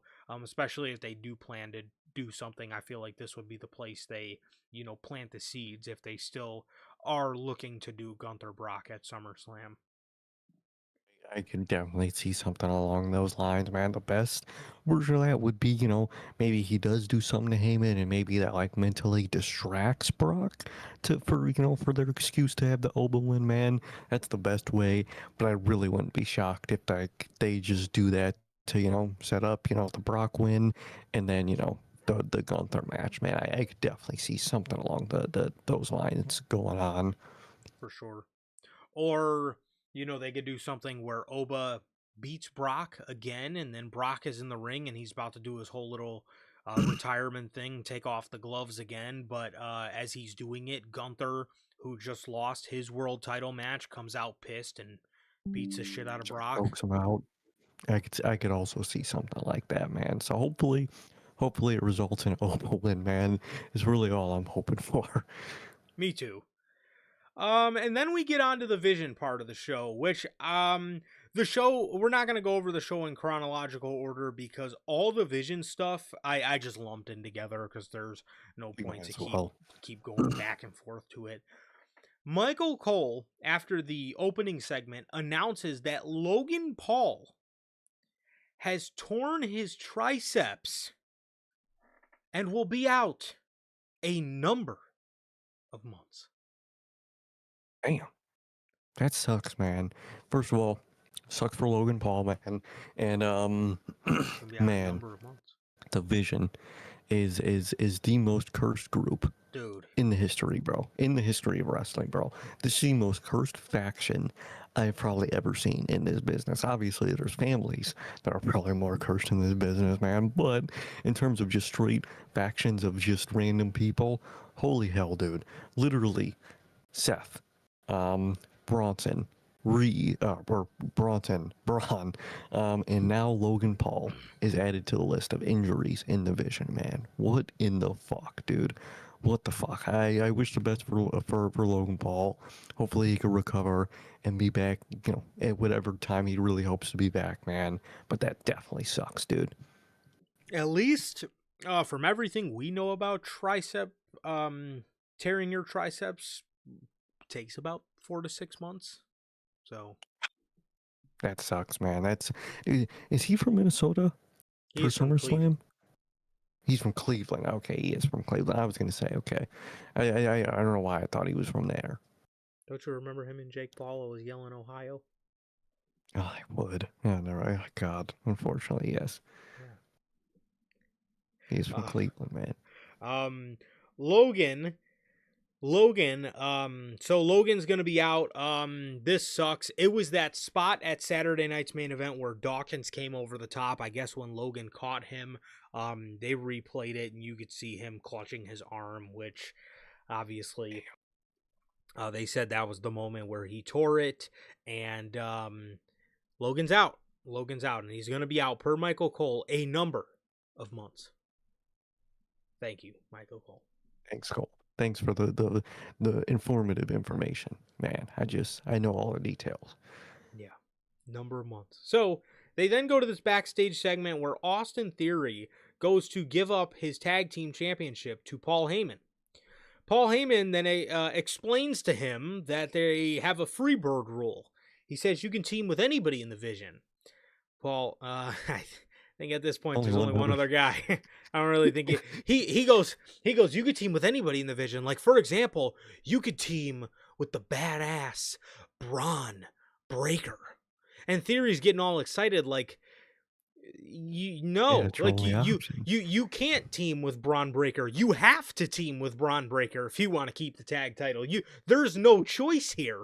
Okay, dead ass, bro. Like Heyman's like, let me think. You could, oh, you could team with Braun Breaker. Like, yeah, yeah, it's the only Yeah, other member left, dude. kind of What got do you to at mean this you could? point, bro. I was like, all right, man, okay. So Theory then gives him a big hug, and he says, "You know what, Paul? How about I start by taking out everyone who had a hand in doing this to Logan?" Okay, He's going to get it back in blood for his boy, he's gonna get it back in blood, man. You know, for his he brother. only took. First, that is his brother. They are brothers, man. Per Logan Paul, that is his brother, and you know, he took that mentality, man, and he really went for like the head of the snake right off the bat, man. The prime target against the Vision, man. That's who he was really targeting. Exactly, because right off the bat, we get a concert from Joe Henry, and he's singing "Fire Logan Paul." Can we sing "Fire Joe Henry"? Can we make that one? Please, Logan Paul should remake. You know, Logan Paul, he's made some music in his time, bro. Maybe he could get back in the studio and make "Fire Joe Henry." I would actually bump that one. I would. bump that one. That would be the one I might bump, man. You know, when Danhausen came up, I wasn't a big Danhausen guy, but you know, I heard instantly, you know, he was selling merch, he was valuable to the company. I haven't heard the same thing about Joe Henry, man. So I don't really know what a value he's giving you guys over there on Monday Night Raw, man. Singing the same old song, even though at this point the song don't even make sense because dude is off television now for injury. So like, he's gone. Whatever, man. But you know, Joe Henry's out there for his concert, man. Henry. Bro, Joe Henry puts his guitar down and he's like standing up singing in the middle of the ring, and I'm like, oh, okay, well, way to fucking tell me, Listen, way to tell me where this is going. He purposely put his guitar away so it wouldn't get ruined because that's probably his real guitar, and and you know, here comes Austin Theory with a chair. He attacks him. Michael Cole's freaking out, calling this guy Joe Henry still. He's like Austin Theory with a chair to Henry. He's mauling Henry, and he just keeps fucking calling him Henry, bro. It's the greatest thing dude, on earth. Um, that shit was the greatest. So somebody get some help for Henry, man. What the hell? Dude, fucking Somebody get this going guy for. away from Henry. Oh, um, dude, can we get medical? We need medical for Henry, brother. What are fuck, we man. doing? Austin Theory, while Henry was in the corner, he smacked him in the head, which, you know, they tried to sell it like he basically gave him a concerto. He hit his head up against the ring post with the chair, is the way they tried to sell it. So Joe Henry was laying there. Hopefully this fucking, hopefully this fucking dork is off television. For the foreseeable future. He absolutely brings nothing to Monday Night Raw. And again, at least if you could say one thing about Danhausen, the guy fucking sucks. But at least I guess WWE has his merch backing. Like Sir K just said, bro. I ain't heard that same kind of talk about Joe Henry, bro. I don't think he's got that motion. He got motion, bro. The only motion he's got is to fucking stink the goddamn place up, dude. I actually did like the little like concerto type spot they did. I think the one they did with Henry actually looked really good. The one they did later in the night, we'll get to, did not look good. But that one actually did look good, and you know they played it up like you know he hit him in the head. So you know, like you said, hopefully he's out. Which, thinking about what happened later, I don't think any of the other baby faces even mentioned that Joe Henry got attacked. Now that I'm trying to think about, you know, the other, you Um, know, Vision Ops segment, did they even mention that, like, yeah, I want to say it was the segment with Seth and the Street Profits where Seth had oh, they mentioned something did like, "Did you not just see what they did to Joe Henry out there?" Like, no, that was a to good Joe thing, Seth. Henry? That's a Yeah, great. I think it is a good This thing, is a but you great. know, he did take Henry out. So hopefully he's out, man, for the foreseeable future. Yeah. So Joe Henry is down. Man down. Man down. Yeah, Henry down. As Down. Seth Rollins, he is in the back talking to Dawkins, and he's trying to lobby to get them to, see eye to eye so they can, go up against the Vision.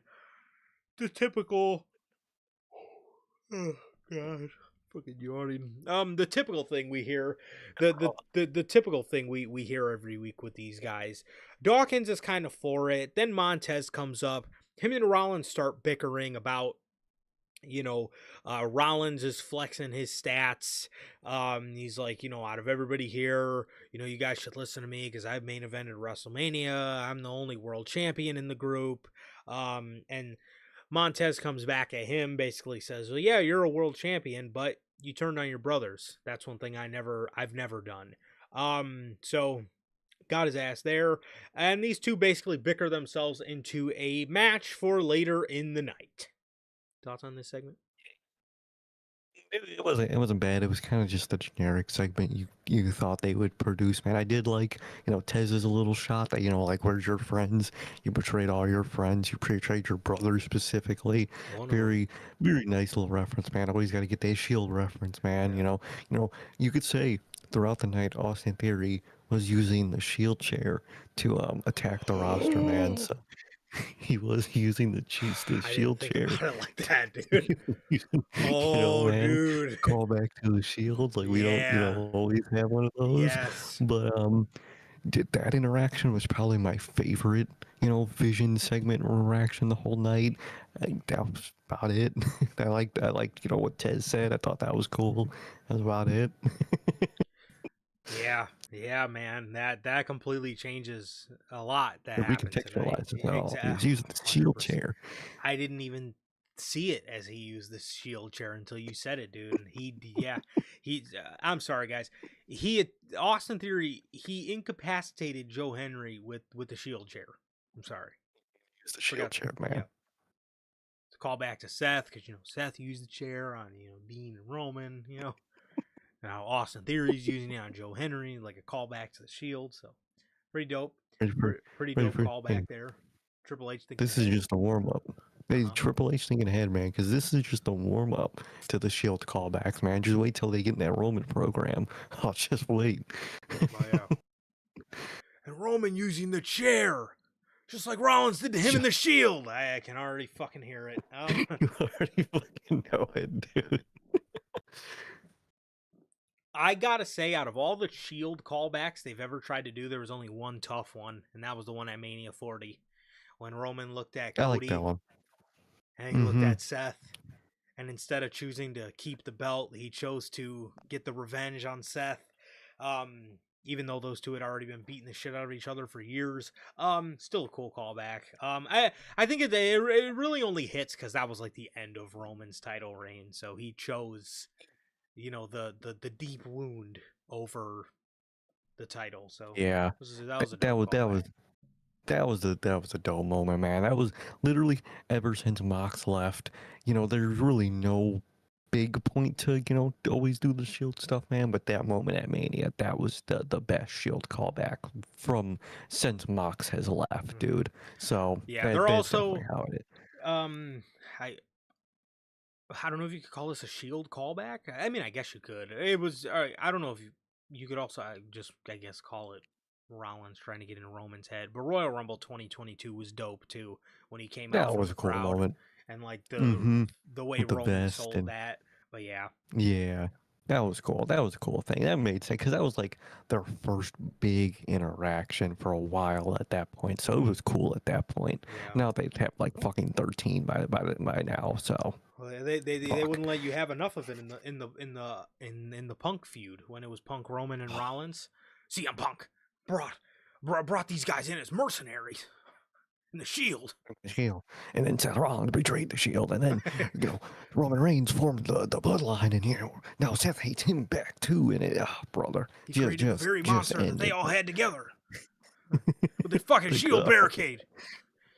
Shield barricade, dude. Shield barricade, the Shield chair, bro. What's next, man? let's get Kurt. Let's get the honorary Shield member back. Let's do something Honorary with that, use. bro. Yeah. Yeah, honorary use of the Shield, bro. They did have the OG honorary use, man. So maybe they could say something about that, man. But you know, my God, fucking Vision. Yeah. So we end up getting our Rollins versus Montez match on the show. The match was pretty good, as you can imagine. Hmm. This is I haven't looked at Twitter at all, but I can only imagine the fans saying this is that they're testing Montez for a singles run, just like they said in Oh, brother. early 2023 when they put him in the Elimination Chamber, and they were like, everybody was hyped because everybody was like, man, this guy's gonna be a dope singles guy. And of course Triple H doesn't when people ask for something, he doesn't fucking give it to them. So Does not give it to him, man. Doesn't. Well, he'll give it to the fans one day when the Street Profits as a tag team are at their best, and he's just gonna split them up yep. for no reason and finally do the fucking singles run Yeah. because that's the way that fucking moron runs things in his fucking head. A year from now they're gonna be on their toughest run yet. They're gonna be dope as shit, and then Triple H is gonna break them up. He's just gonna drop the ball and just break them up and be Yep. like, "Okay, you guys wanted You this, guys wanted yeah, it. Yep. fucking 4 years ago, asshole." So Rollins defeats Montez Ford. Afterwards, Angelo Dawkins is like running backwards out of the Yeah, out of the air really the weird out of shot. he's coming down from the from back, he's coming down the entranceway, and Austin Theory is beating him with a chair. He's Oh mauling him man, with a chair, with a Shield chair. Callback to the Shield. He's right in front of Seth Rollins.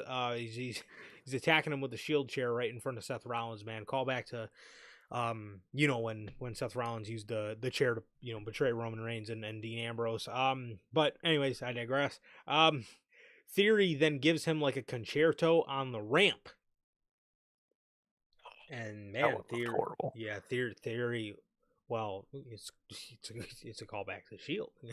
It is a Yeah, callback to yeah. the Shield, man. You can't say it looks He horrible, took it. man. It's callback to Seth Shield. took his brothers out Exactly. with a shield chair, Yep. and now Austin Theory is using the shield chair to take out his soon to be allies, man. His soon to be one off brothers that who fucking cares about, man. But This is he did Rollins' new Shield. attack Hawkins. This is his new, exactly, man. This is his new shield, man. He did attack him with the shield chair and gave him essentially a concerto on the stage. Looked horrible.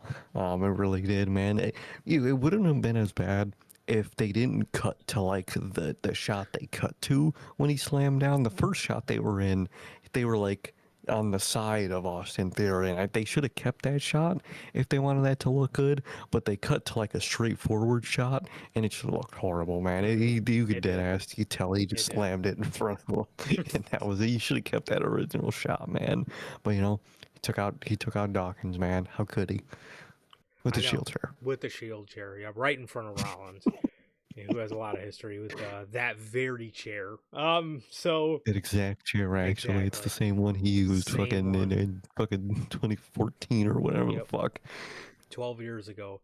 Um, Michael Cole, bro. Every time Austin Theory, when he attacked Joe Henry and when he attacked Doc here, bro, Michael Cole, like I don't know what his obsession is with trying to like hammer home this pressure thing, but like normally when Theory wrestles, we hear Michael Cole repeat multiple times Austin Theory.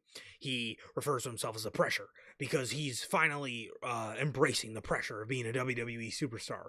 Well, on this night, all he kept saying is Austin Theory is responding to the pressure that they put on his brother Logan Paul. It's like, Sure, they didn't injure him on purpose. What do you mean? What are you talking about? He's responding to the pressure. Oh, brother, that they man, put on can they Logan Paul. take? They put on Logan Paul, man.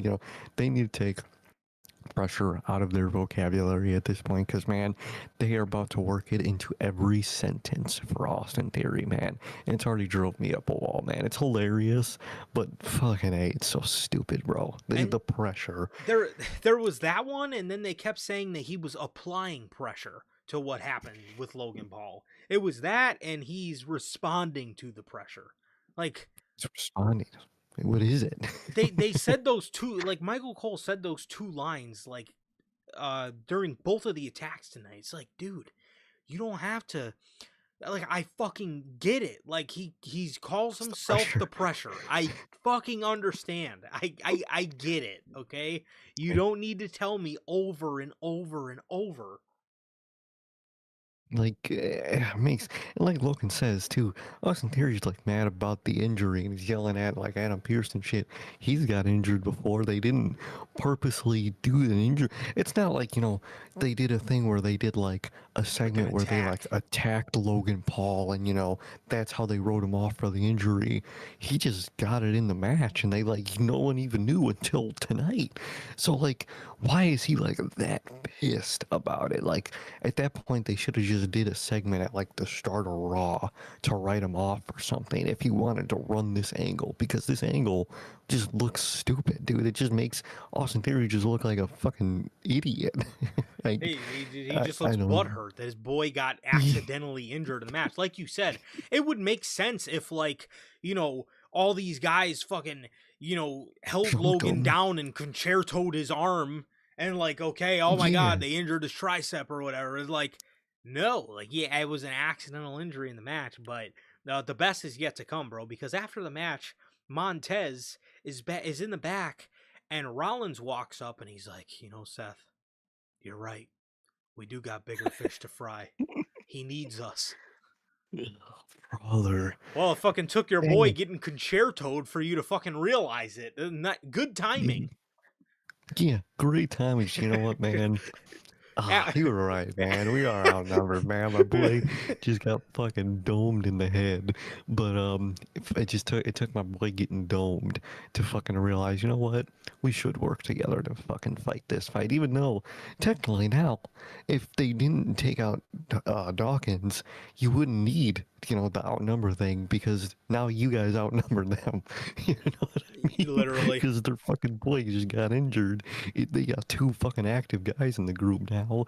If your boy didn't get taken out, you'd have been fine. You would have been fucking groovy. But you know, they still got to run it, which now it's really not going to make sense because they're just going to completely outnumber them now. I think that's why, you know, they took Dawkins out, and I feel, you know, they're kind of going to have to, you know, have Dawkins be like fake injured for a little bit, at least for something, because they already outnumber the heels. So they're kind of in a predicament, man. The division just always finds itself in the predicament of their guys getting injured, man. Man, you know, but Tez finally realized, it finally dawned on Tez, you know, maybe we should work together, man. Maybe, you know what? Maybe, yeah, you're right after all, man. Maybe we do need to band together, bro. Even though now we probably don't, because there's only fucking two of them left. But you know, okay. So Rollins, in a moment of you know, in just a true moment of wisdom, he looks at Tez and he says, yeah, you know, the vision may be weakened, but they're as dangerous as they've ever been. Motherfucker, you just said they were weakened. But they're dangerous. They're dangerous as they ever been, man. They're two active members, man. Are Braun Breaker and Austin Theory. They've never been more dangerous, man. The Browns weren't more dangerous than this, apparently. I think they were at their most dangerous when the Browns were fucking ripping shoes off Roman Reigns every week, in my humble opinion. Oh yeah, that was the most dangerous. That was the best they ever were when they were doing that shit. And now they're at their most dangerous when you just have Austin Theory running around hitting people with the shield chair, man. Like, you know what? If you set up this night by them taking out Logan Paul, you know, and then maybe they could do this and then Logan Paul's injury gets announced, and maybe you could have the baby faces go, okay, damn, we outnumber them now. Maybe we don't actually need to work together, and maybe you guys could go get those tag titles or whatever, and then you have Austin Theory go and put the pressure on the baby faces. And then, maybe they could be like, damn, well, they just took Dawkins out. So, I got you if you got me. Something like that. But they just made everybody look as stupid as they could have, bro. They Yes. really are great at that. Yeah, they're wonderful at it. They're fucking wonderful at it, bro. So Montez,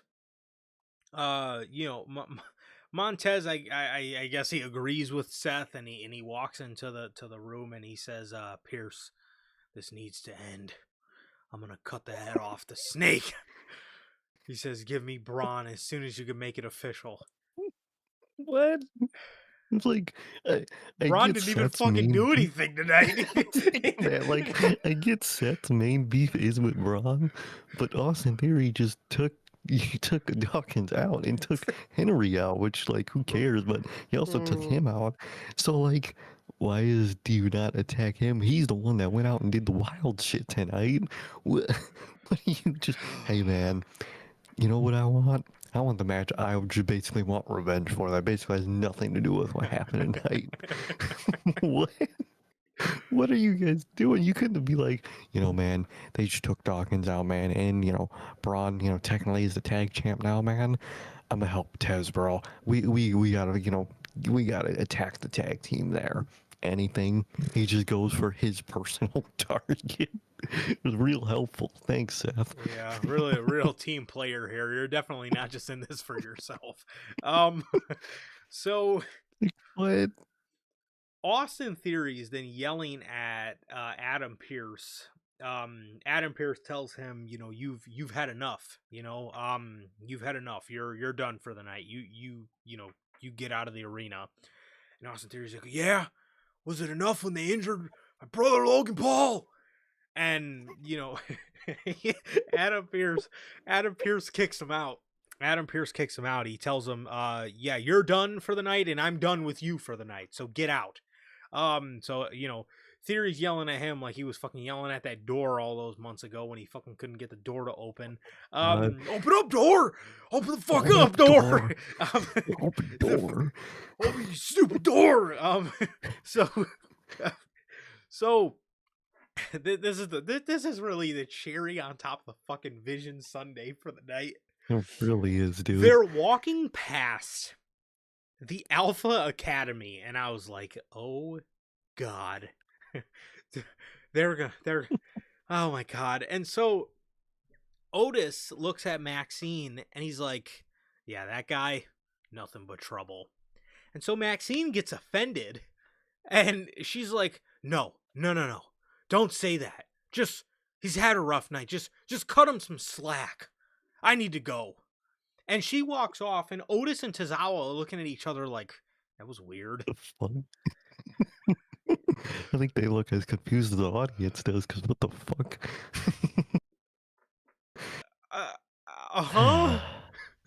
So go ahead. No, please. No, please, you please. go ahead. No, please. So you're telling me, man, they're doing these background teases with Maxine for months, damn near months of her like talking to Austin Theory every fucking week, and like the whole hint is like probably looking like some type of relationship angle. What? Are you kidding me? She's gonna be the X factor that leads the Vision to staying alive through the baby phase. Is gonna be Maxine Dupree. Oh. Dude, so you're telling me we're gonna have a segment at some point within the next few weeks, backstage segment of Paul Heyman, Austin Theory, Braun Breaker, and Maxine all forming together and trying to, get as much of a brotherhood out of this as we can. Are you kidding me? This got to be the worst turnaround for a group I've ever seen, dude. This has to be, man. You started out Seth Rollins, the Brawns, some good shit, man. And over injuries and over new members, this group has turned into the worst looking faction you could ever think. Maxine Dupree is about to be Austin Theory's on-screen girlfriend. What is What the the fuck fuck, is man? going on, bro? What is going on? What is this, bro? What is this? And I swear to God, bro, I swear to God, if they drag Becky into this to help Seth Rollins in this, I'm gonna lose my goddamn mind because I really wouldn't be shocked if they do that. Especially like with the on-screen history that Becky and Maxine have with the women's IC title. Mm-hmm. Oh, I swear to God, if they drag Becky into this shit, Bro, this is absolutely one of the most ridiculous things I've ever seen in my life. Are you telling me? Are you honestly telling me? At this point, it looks like the X Factor that is going to give the Vision the edge versus the baby faces at this point is going to be Maxine Dupree, which the way it looked to me, like Sir K was mentioning, is this supposed to be like some sort of like boyfriend girlfriend relationship between Theory and Maxine? Like, what the fuck? Why are you putting her in this our group? couple. What does she have in relation to anyone or anything in this group? What? You mean to tell It's me? horrible, dude. You mean to tell me Jordan Grace is on interview Mm-hmm. saying she's lobbying to be the first Paul Heyman girl, but they're gonna make the first Paul Heyman girl Maxine Dupree? Is that what you're That telling is me? horrid. Is that what you're That fucking is telling me right horrid. now? What happened to Paul Heyman's fucking client list in the past year, bro? In the past year, it went from the Bloodline, Brock Lesnar, obviously had like the old OGs, man, like Punk and shit, and now Big not Show, only Big, I mean, it is not one of the positive ones, unfortunately, man. Curse Axel, Um, Ryback. Curtis Axel, Rybaxel. Um, Now you have another Rybaxel with Logan Paul, Austin Theory, and fucking Maxine Dupree, bro. Maxine, a year ago he was with the Browns, and they were robbing fucking Roman Reigns. They're And robbing now him, they were a taking him, year bro. ago, bro. They were taking Roman Reigns, man, and now Maxine Dupree is about to be in this group under Paul Heyman. That's fucking insane to me, bro. That is insane. As Austin Theory's on-screen girlfriend.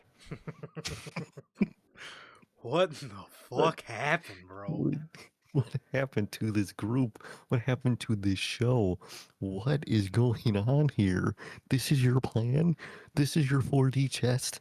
Maxine Dupree in a relationship with Austin Theory in the Vision? Applying pressure? Are you kidding me? This is terrible. Brother, This was this is everything for horrible. the Vision tonight. Um, bro, I what do you even say? I mean, genuinely, what do you even say, man? From everything from them attacking Joe Henry to the stupidest way for Montez Ford to look out of this whole thing. Seth Rollins and him finally become buddies, I guess, and Maxine and Austin Theory are gonna be boyfriend and girlfriend on the show. So that's just fucking. This is just Oh, looking up. this is just looking amazing, man. Way to get me hyped for the summer, man. What better story to tell in the summer of WWE than the Vision and Maxine Dupree, man? Let's get it. Let's ride. Fucking hell. Oh my god. Horrible shit, man. And that was like the big central plot of Raw was Yes, that Austin Theory it's stuff, bro. built That was the around big central plot. everything that I just listed to you guys took the course of damn near the whole show. Like this is what Yep. Raw tonight was built around. With Austin Theory applying pressure. Applying pressure with the shield chair attacking his ops. Yep. And then ending the show leaving with his soon-to-be essentially on-screen girlfriend, Maxine Dupree. You can't make this shit up. This is some generated universe mode shit, bro. What is this? This is genuinely when you sim ahead a couple years in Mm-hmm. universe mode and the fucking game adds Maxine Dupree to the Vision. Man, Penta defeated Javon Evans in a IC title match, which was pretty good. This match was actually very, very good. These guys actually went crazy. If only we could see stuff like this on the weekly, that'd be great. Penta defeated Javon with he countered a OG cutter into he countered an OG cutter and then reset himself to hit the Mexican Destroyer. He raised Javon's hand, and Javon, took the hand raised, but then he kind of ripped his hand away, and he was, pretty upset afterwards. And then we seen a backstage segment with these guys where we actually seen Javon get very serious. He actually was very no nonsense. He told Penta, like, look, I'm sorry. My emotions got the best of me. I respect you. But hear me when I tell you I'm going to be back for that championship. So we actually seen Javon. Normally Javon is, his, normal happy-go-lucky self.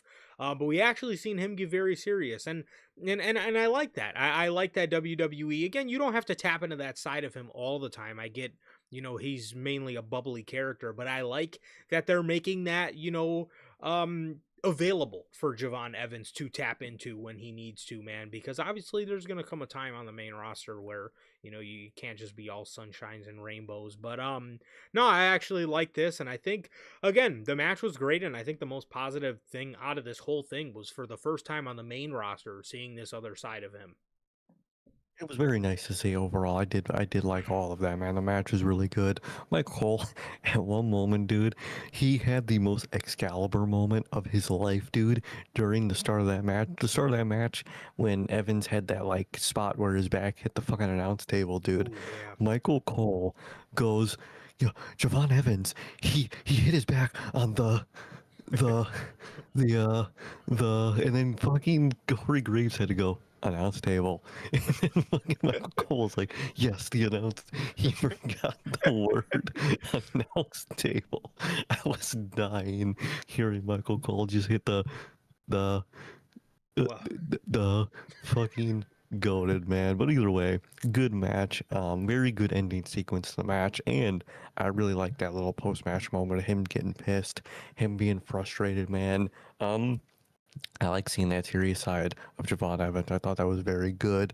Like you said, you don't got to make him completely like that. You don't got to fucking turn him heel or nothing. But just having that serious side and that frustrated side when you lose is very good, man. Very good to see. I like that they added that to his character. It would be, would be really nice if he still, had, the New Day to interact with, maybe in a time like that, man. But they kind of chased them away, man. So you kind of got that off the table now, man. But either way, I actually really liked that match and the little, Evans stuff they did after. It was very cool to see. I liked it.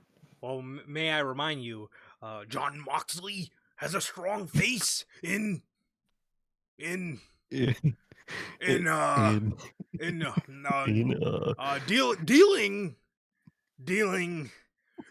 Kyle O'Reilly.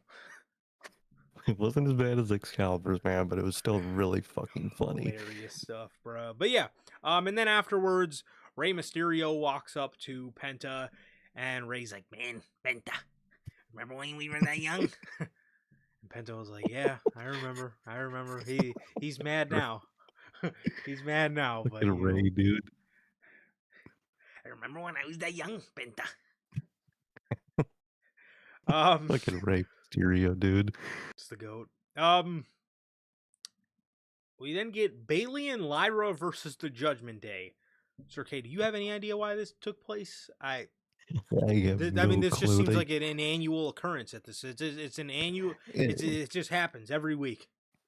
It's a tradition, man. Triple H got his own tradition, and a Raw tradition at this point is the Judgment Day versus Lyra and Bailey, man. And we had to hit the weekly tradition, man, because as the show was opening, dude, and they were doing the walk-ins, fucking Michael Cole's, the Vision, or not the Vision, the Judgment Day is heated after their loss at Saturday Night's Main Event, and literally Roxanne's the only one that looks mad as the whole group's fucking walking in. I'm like, all right, so they're not fucking pissed. It's just just Roxanne, apparently. Fucking, they're all happy. Fucking Dom and Liv are fucking holding each other. All the other ones are smiling, and Roxanne's the only pissed one. And they did the same thing coming out for this match. I was like, okay, so I guess only Roxanne's mad. Seems like it, bro. Bailey and Lyra win via a roll up to Roxanne. Where this goes, probably another match next week.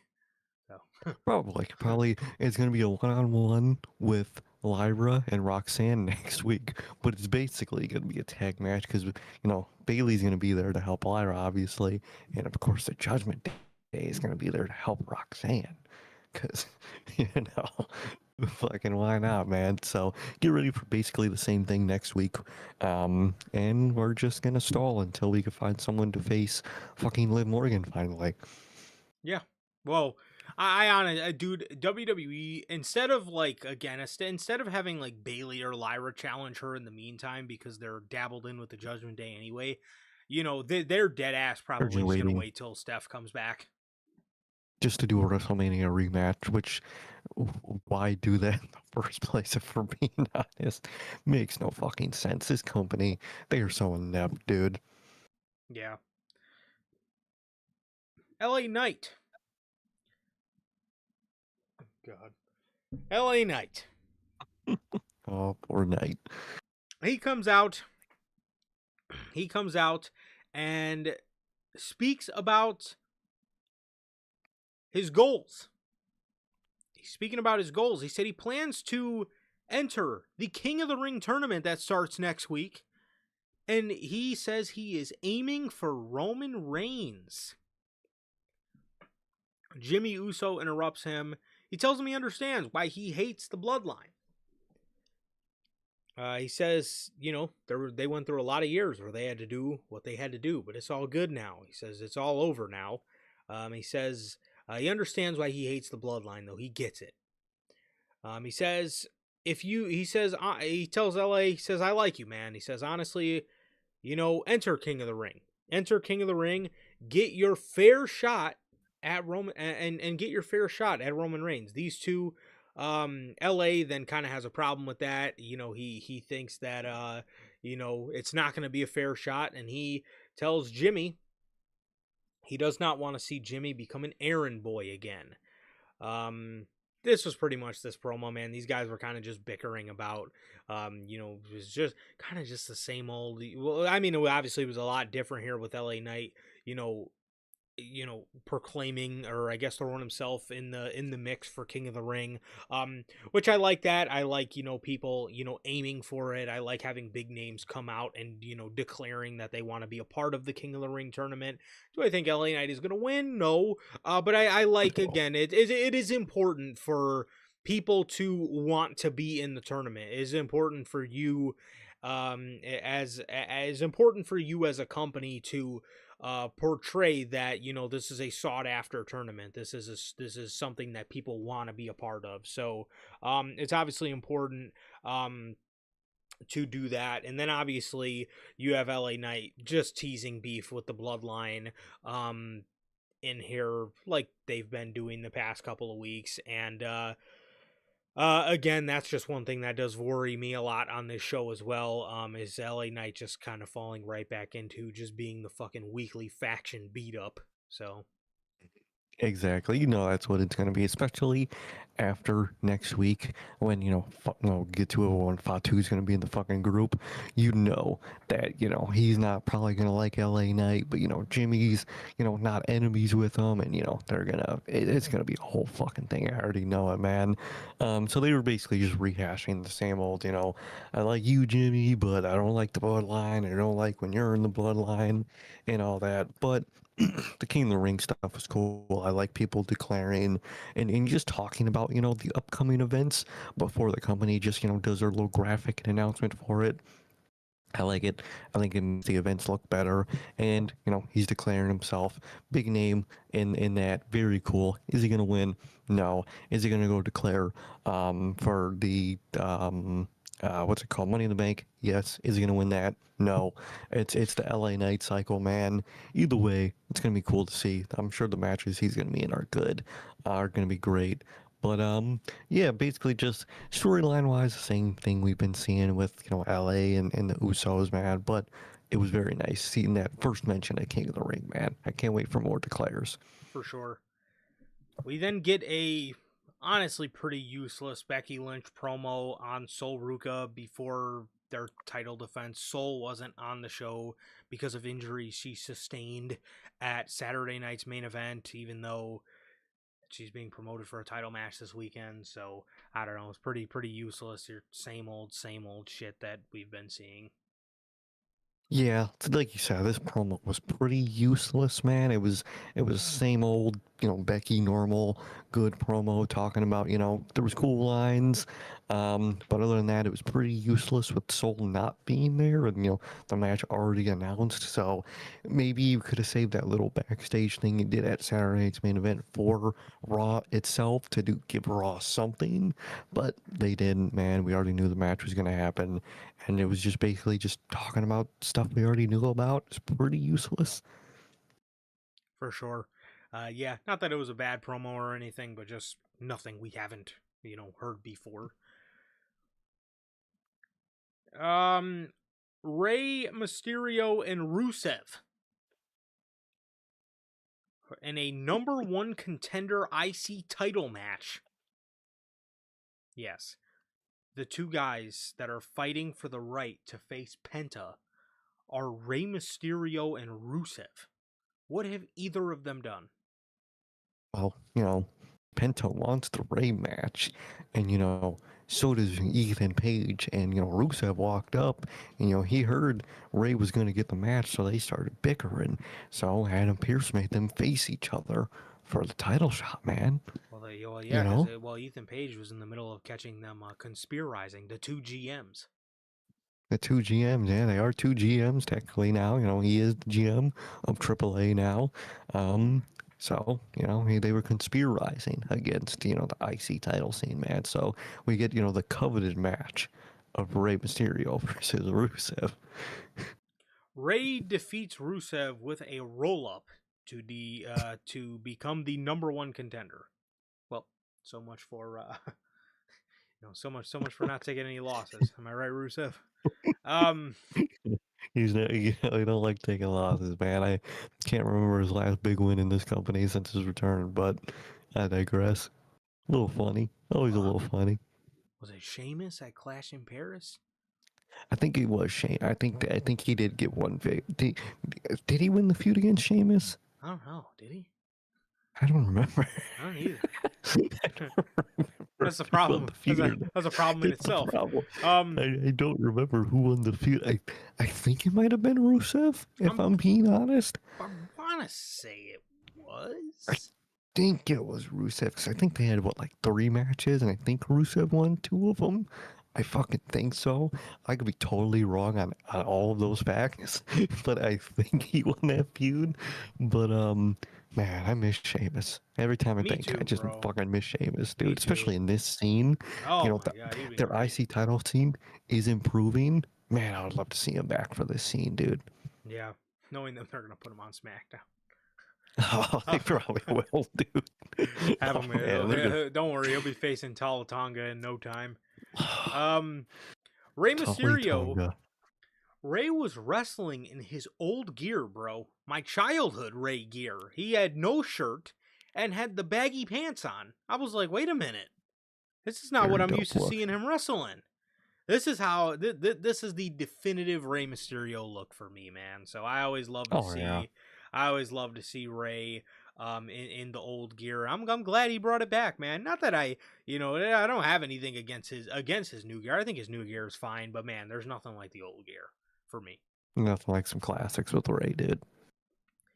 So Rusev and Ethan Page attack Rey Mysterio after the match, after he becomes number one contender, and he gets saved by Dragon Lee.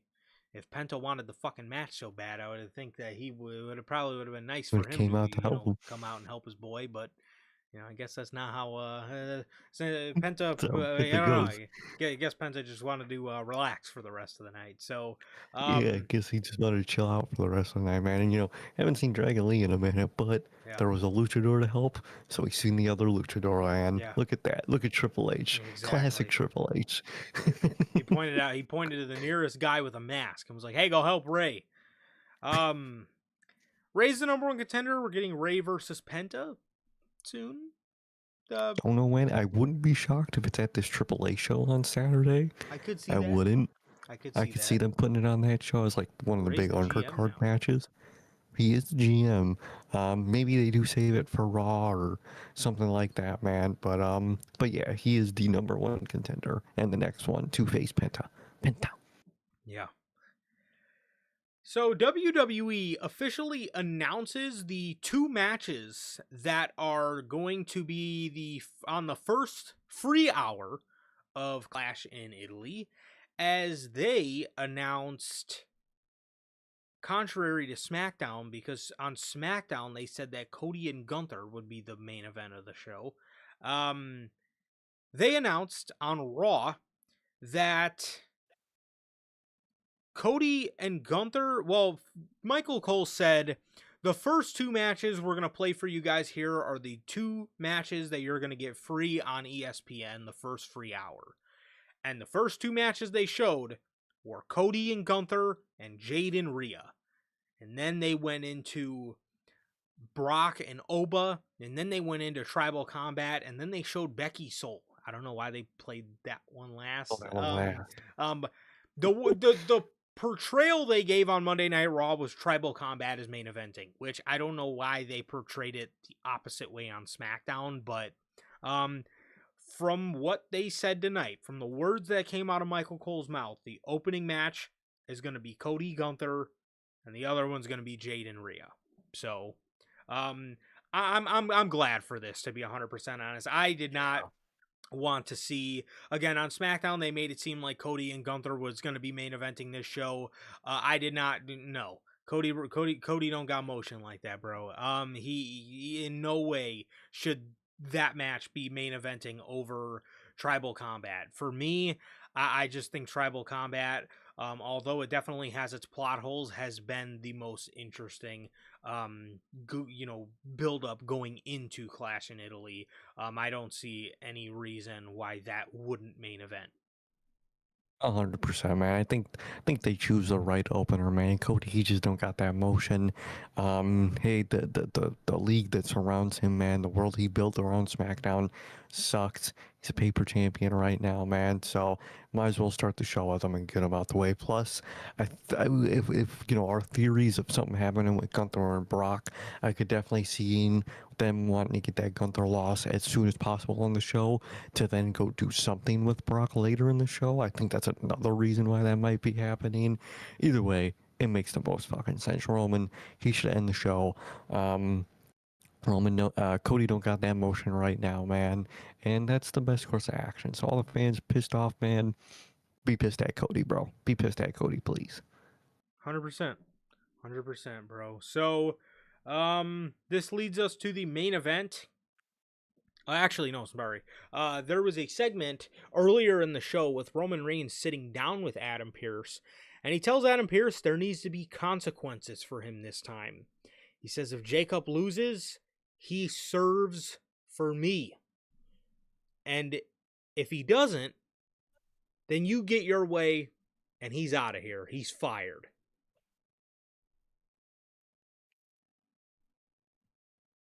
So, I gotta say, hearing this, I was actually very happy that WWE actually put some concrete consequences down, because again, they put the consequences down for Backlash, but again, what are consequences if they don't end up being consequences? Jacob Fatu had consequences, but then nothing ended up happening. He just didn't acknowledge Roman Reigns, even though according to according to the audience, Roman, it was concrete, even though I don't remember them. I remember Roman. Concrete at all. I remember Roman mentioning it, but they never elaborated on it past that. Like, was it a for sure fire thing that Jacob had to do this if he lost, or is this just Roman's ego speaking and just wanting everybody to acknowledge him? So this time they actually made it concrete. He had Adam Pearce put it in the contract. This was this was my favorite thing they did on the show. This is something I wanted. I wanted this to not be like their Backlash match where the consequences were mentioned but not elaborated on, and then obviously Jacob didn't even end up doing it. Which obviously led to this. So now there's concrete consequences here. If Jacob loses, he has to serve Roman Reigns, and if he does not serve Roman Reigns, then he is fired. So there you go. I did very much enjoy that. It was I enjoyed this segment, this little backstage segment, probably the most on this show. Genuinely, it was that little backstage segment where they just finally mentioned consequences, like you said, I think was the best. I liked it. It's been overdue in their feud that you concrete mention the consequences for Jacob Fatu losing, man, and I like the consequences. I think that is a path to take, is him being forcibly joined into the bloodline, man. So I do like that. He's going to be, under Roman Reigns, doing his will, whatever that may end up maybe, and, whoever he's got to attack or whatever the fuck, whatever they're going to do. I like it. I think that's the way to go. You didn't do that for Backlash, like you said. People are saying they did. They didn't mention it until after the fucking match happened, and they're like, oh, when you lost, you were supposed to, acknowledge me and join me or whatever the fuck, and like, TV didn't play it like how they should have played it and like have Roman just assume that through his ego. They kind of worded it like it was in the contract, but they didn't commit to it. Now, it is nice seeing they're finally committing to it and making that the actual consequence for the match. I like that. Yes. So this brings us to the contracts signing for Tribal Combat. Jacob comes out, immediately signs the contract, and then he starts destroying the contract signing area. He throws all the chairs out. There's a bunch of security there. Adam Pearce is there. Everybody's trying to get Jacob to calm down. He's throwing tables, throwing chairs. Roman comes out, and he tells everybody to leave. Adam Pearce says, "Are you sure? I don't really think that's a good idea." And Roman says he signed that contract. That means he signed a blood oath. He can't touch me till Italy. He says, so now leave. He tells Jacob he should have acknowledged him the first go around so they can move on to the next mission. In Call of Duty? Moving up missions? It's their mission. What's gonna be their next mission, man? Are they finally gonna go take out fucking I can't think of any of the main villains. God damn it. Come on, dude. Fuck it, I haven't played one of those campaigns in years, dude. Well, actually I did play the sixth Menendez. campaign. They're going after Menendez. There you go. So Jacob, he says that Roman has elevated the family. But at Tribal Combat, he is going to dog walk his bitch ass. And he says whenever he takes over this thing, everybody will have consequences. Roman says, if you win, you lead and I follow.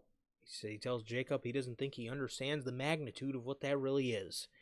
He says, but if you can't dog walk me, it looks like I'm going to be walking you like a dog. He says he's going to domesticate Fatu. He says you will have no choice but to learn from me, and you will learn to love your tribal chief. Jacob says, it sounds like a win-win for me. But when I dog walk you, a lot of dog walking going on in this sending segment. A lot of dog walking. He says, when I dog walk you, everyone, especially you, will learn to acknowledge me. So how did we go from constantly bringing up Jacob Fatu being a fucking jailbird to WWE? I think maybe writing in a little too much doggy references here. There's a lot of dog walking going on in this Dog, promo. Like he overly kept saying, walk you like a dog walk you, and dog walk domesticate you. this, domesticate the dog. Um, You're gonna serve me. I don't know what's going on in that travel. I don't know what's going on at that table, man. I don't know if I want to know. so yeah, definitely a lot of I would definitely would have been okay if there was less dog walking references. However, this promo was great. They obviously afterwards they did the handshake that they do before every tribal combat, where they lock arms and then they touch each other. They both touch foreheads. So they did their Samoan ritual before the tribal combat match. So that was cool. I always like seeing that. And Jacob says it was a win-win. It's not though, because I really wish Roman would have, kind of added at the end of it, like, Baird. he says you will learn, you will have to learn from me, and you will eventually learn to love your tribal chief. And if not, if you can't do any of that, then you're gone. You know what I mean? So it's not a win-win unless and Jacob. I feel like Jacob um should have maybe sold it a little better. Like, he was not scared, but like I wish he would have just kind of sold it a little better, that the stakes were high. I don't think you should have said it's a win-win for me, because like Jacob Fatu's character shouldn't want to have to learn from Roman Reigns. Like, he at least from the Jacob that they've been showing us, he should be cocky enough to feel like he doesn't have to learn from Roman Reigns. Exactly, and that was my big gripe with this segment, which you could definitely turn around into a positive, and I'll get to that. I like this segment. A lot of dog references, kind of excessive, Dog walk man. with the Are you shield gonna dog collar. walk him? You're gonna with the Shield shield? Oh my leash. god, the shield leash. They're gonna bring up the shield leash, man. Maybe if he doesn't follow the rules of Roman Reigns, he might hit him with the shield chair, man. But Oh fuck. either way, man. Either way, again, I like the segment. A little too much fucking dog references, like Jeff says. It's a lot of big dog references. Not that necessary, man. But either way, my only gripe, like I said, was that line that you just mentioned, the win-win line, which kind of just, you know, kind of, I don't want to say buried, but like kind of made the consequences feel not like nothing for Fatu. If to him it's a win-win because he gets to keep his job.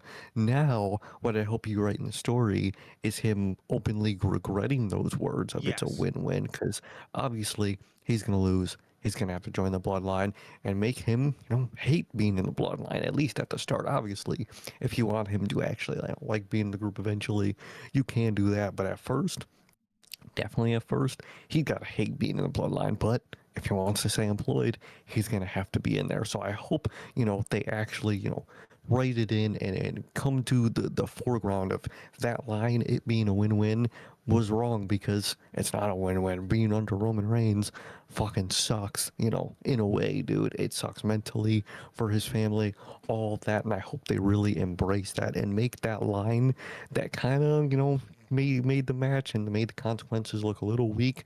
I hope they make it look like it has more consequences than Fatu thought. And I think that is the goal. I just hope they really bring that to the forefront. I didn't love that line, but I could love that line if they do the post-clash booking really good, man. So I hope they do that. I think they will overall try that overall goal of him regretting that and, not liking being in the bloodline. I think that is the goal. I just hope they, if anything, bring that line up again and be like, dude, it's not a win-win. Maybe it could be Jimmy. Maybe it could even be Jay. Maybe it's Fatu himself. Like, damn, I thought this was going to be a win-win. This family's, we're all toxic. You do a whole bunch. I hope they do something like that. And I think they will do something like that, to be honest, man. Either way, I did like the segment. That line I didn't like, but I could definitely love that line if you book, the post-clash, TV and storyline right. No, for sure. It definitely too. I guess one thing to maybe make the line a little less annoying. Jacob was kind of smiling and chuckling when he said it, so I don't know if it was in like a sarcastic manner. Like a Uh, cocky way. yeah, but no, 100%. And it is something that I hope WWE capitalizes on over time, because it's something that, again, I don't think I don't think should have probably been said, unless, like Sir K just was mentioning, unless you turn it around and kind of use that line in your favor, and kind of have and use that line in a long-term capacity, and have that those words that he spoke kind of come back to bite him, and kind of make him look a little silly, by thinking that this was going to be a win-win to be alongside Roman Reigns. But yeah, so that was that. First and foremost, again, the Jacob and Roman stuff is the only stuff that to me does pique my interest on the show. I think they've been doing a good job with it. I think there's, again, I do think there's plot holes, and I think it could be better in a lot of places. But I overall think they're doing a good job with the feud, and I like that they actually gave some concrete consequences for this match, in terms of the stakes of it. 100%, man. I'm in the same boat. I like it. It's like you said, it's really the only thing you could be interested in WWE right now, man. There is, some plot holes, some inconsistency, some things I would like to tie in more, with the Usos and whatnot, man. But overall, I like what they're doing, and like it was with Backlash, the post-Clash, landscape can be very promising if they do everything right, man. I hope they do. 100%. 100%. So that's everything, man. That is everything we got here today for NHP Unscripted, man. This has been episode 301. Thank you guys so very much for joining us here today. And that is going to do it, guys. That is going to do it. Thank you to everybody who popped in the live chat, and of course, everybody in the Replay Mafia. Thank you. Of course, my guy Jumpin' Jeff. We got Manager Logan and Belle. We know Belle's sleeping. Hopefully, she's not burning up around now, man. But Hopefully. and OG. Thank you guys so very much for joining us. And with that, it has been a pleasure, as always, for my Johnny. And that's okay. That is going to do it for this edition of NHP Unscripted. Thank you guys. We love you guys. Please like, comment, and subscribe. And we will see you all on Friday with the news and the Clash in Italy predictions. Peace.